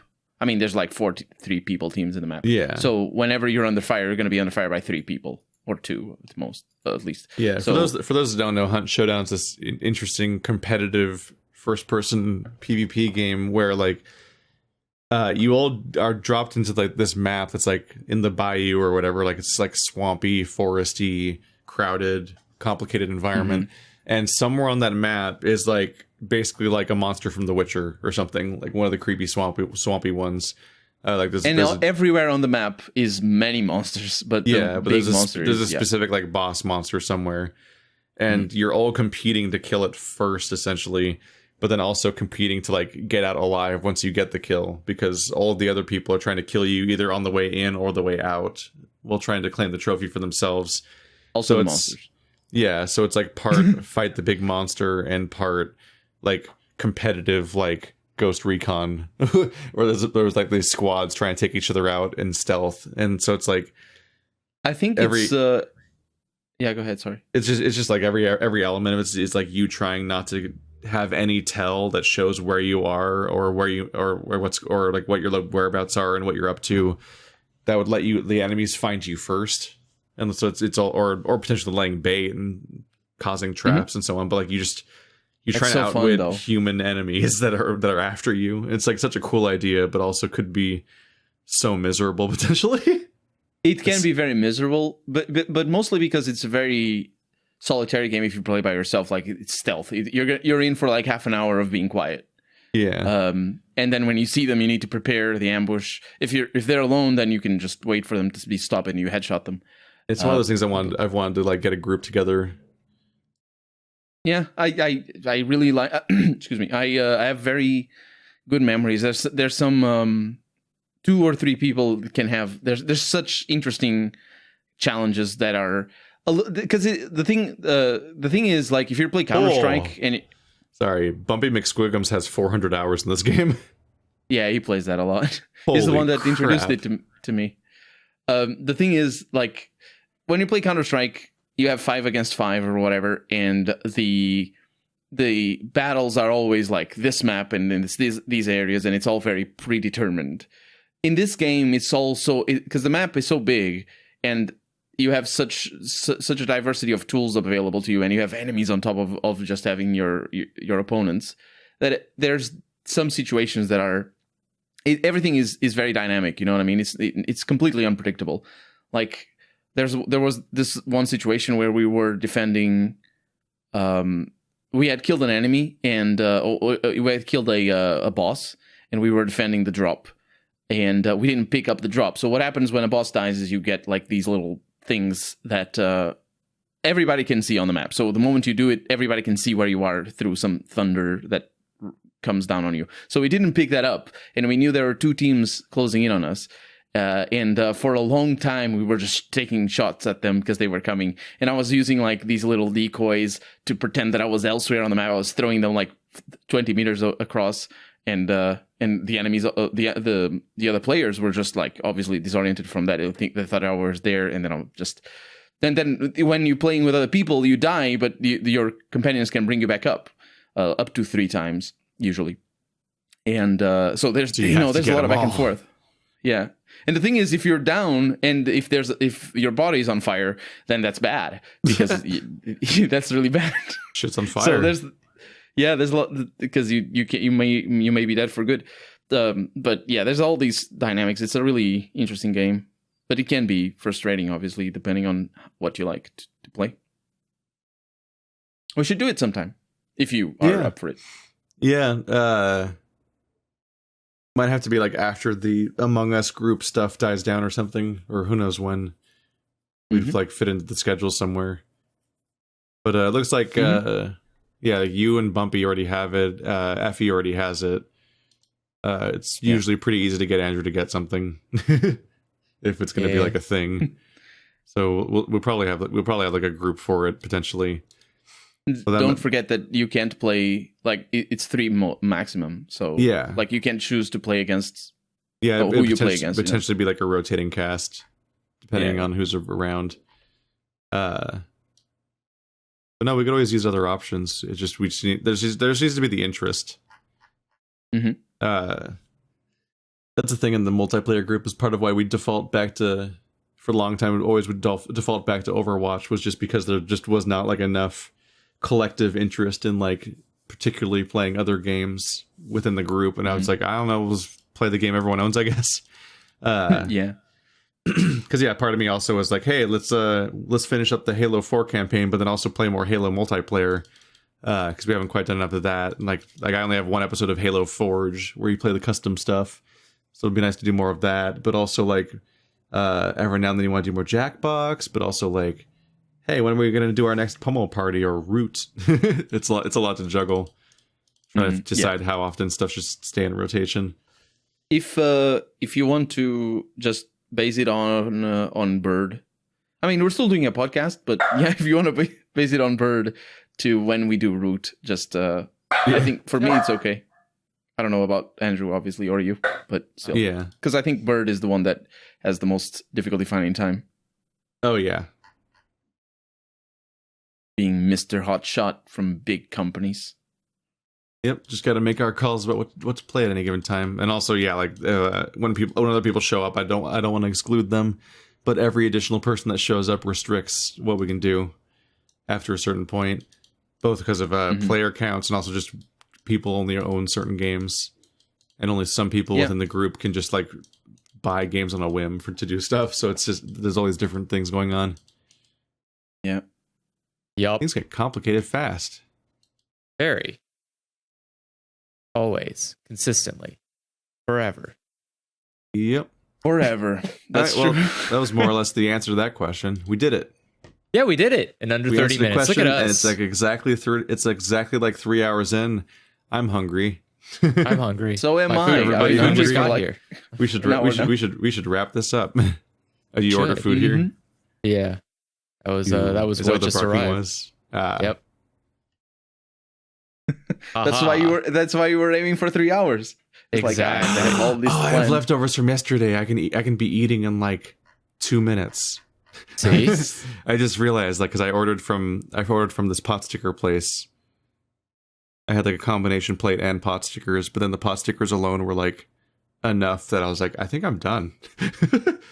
So I have like an entire leftover plate. Yes. Oh, tonight's easy. Good night, everybody.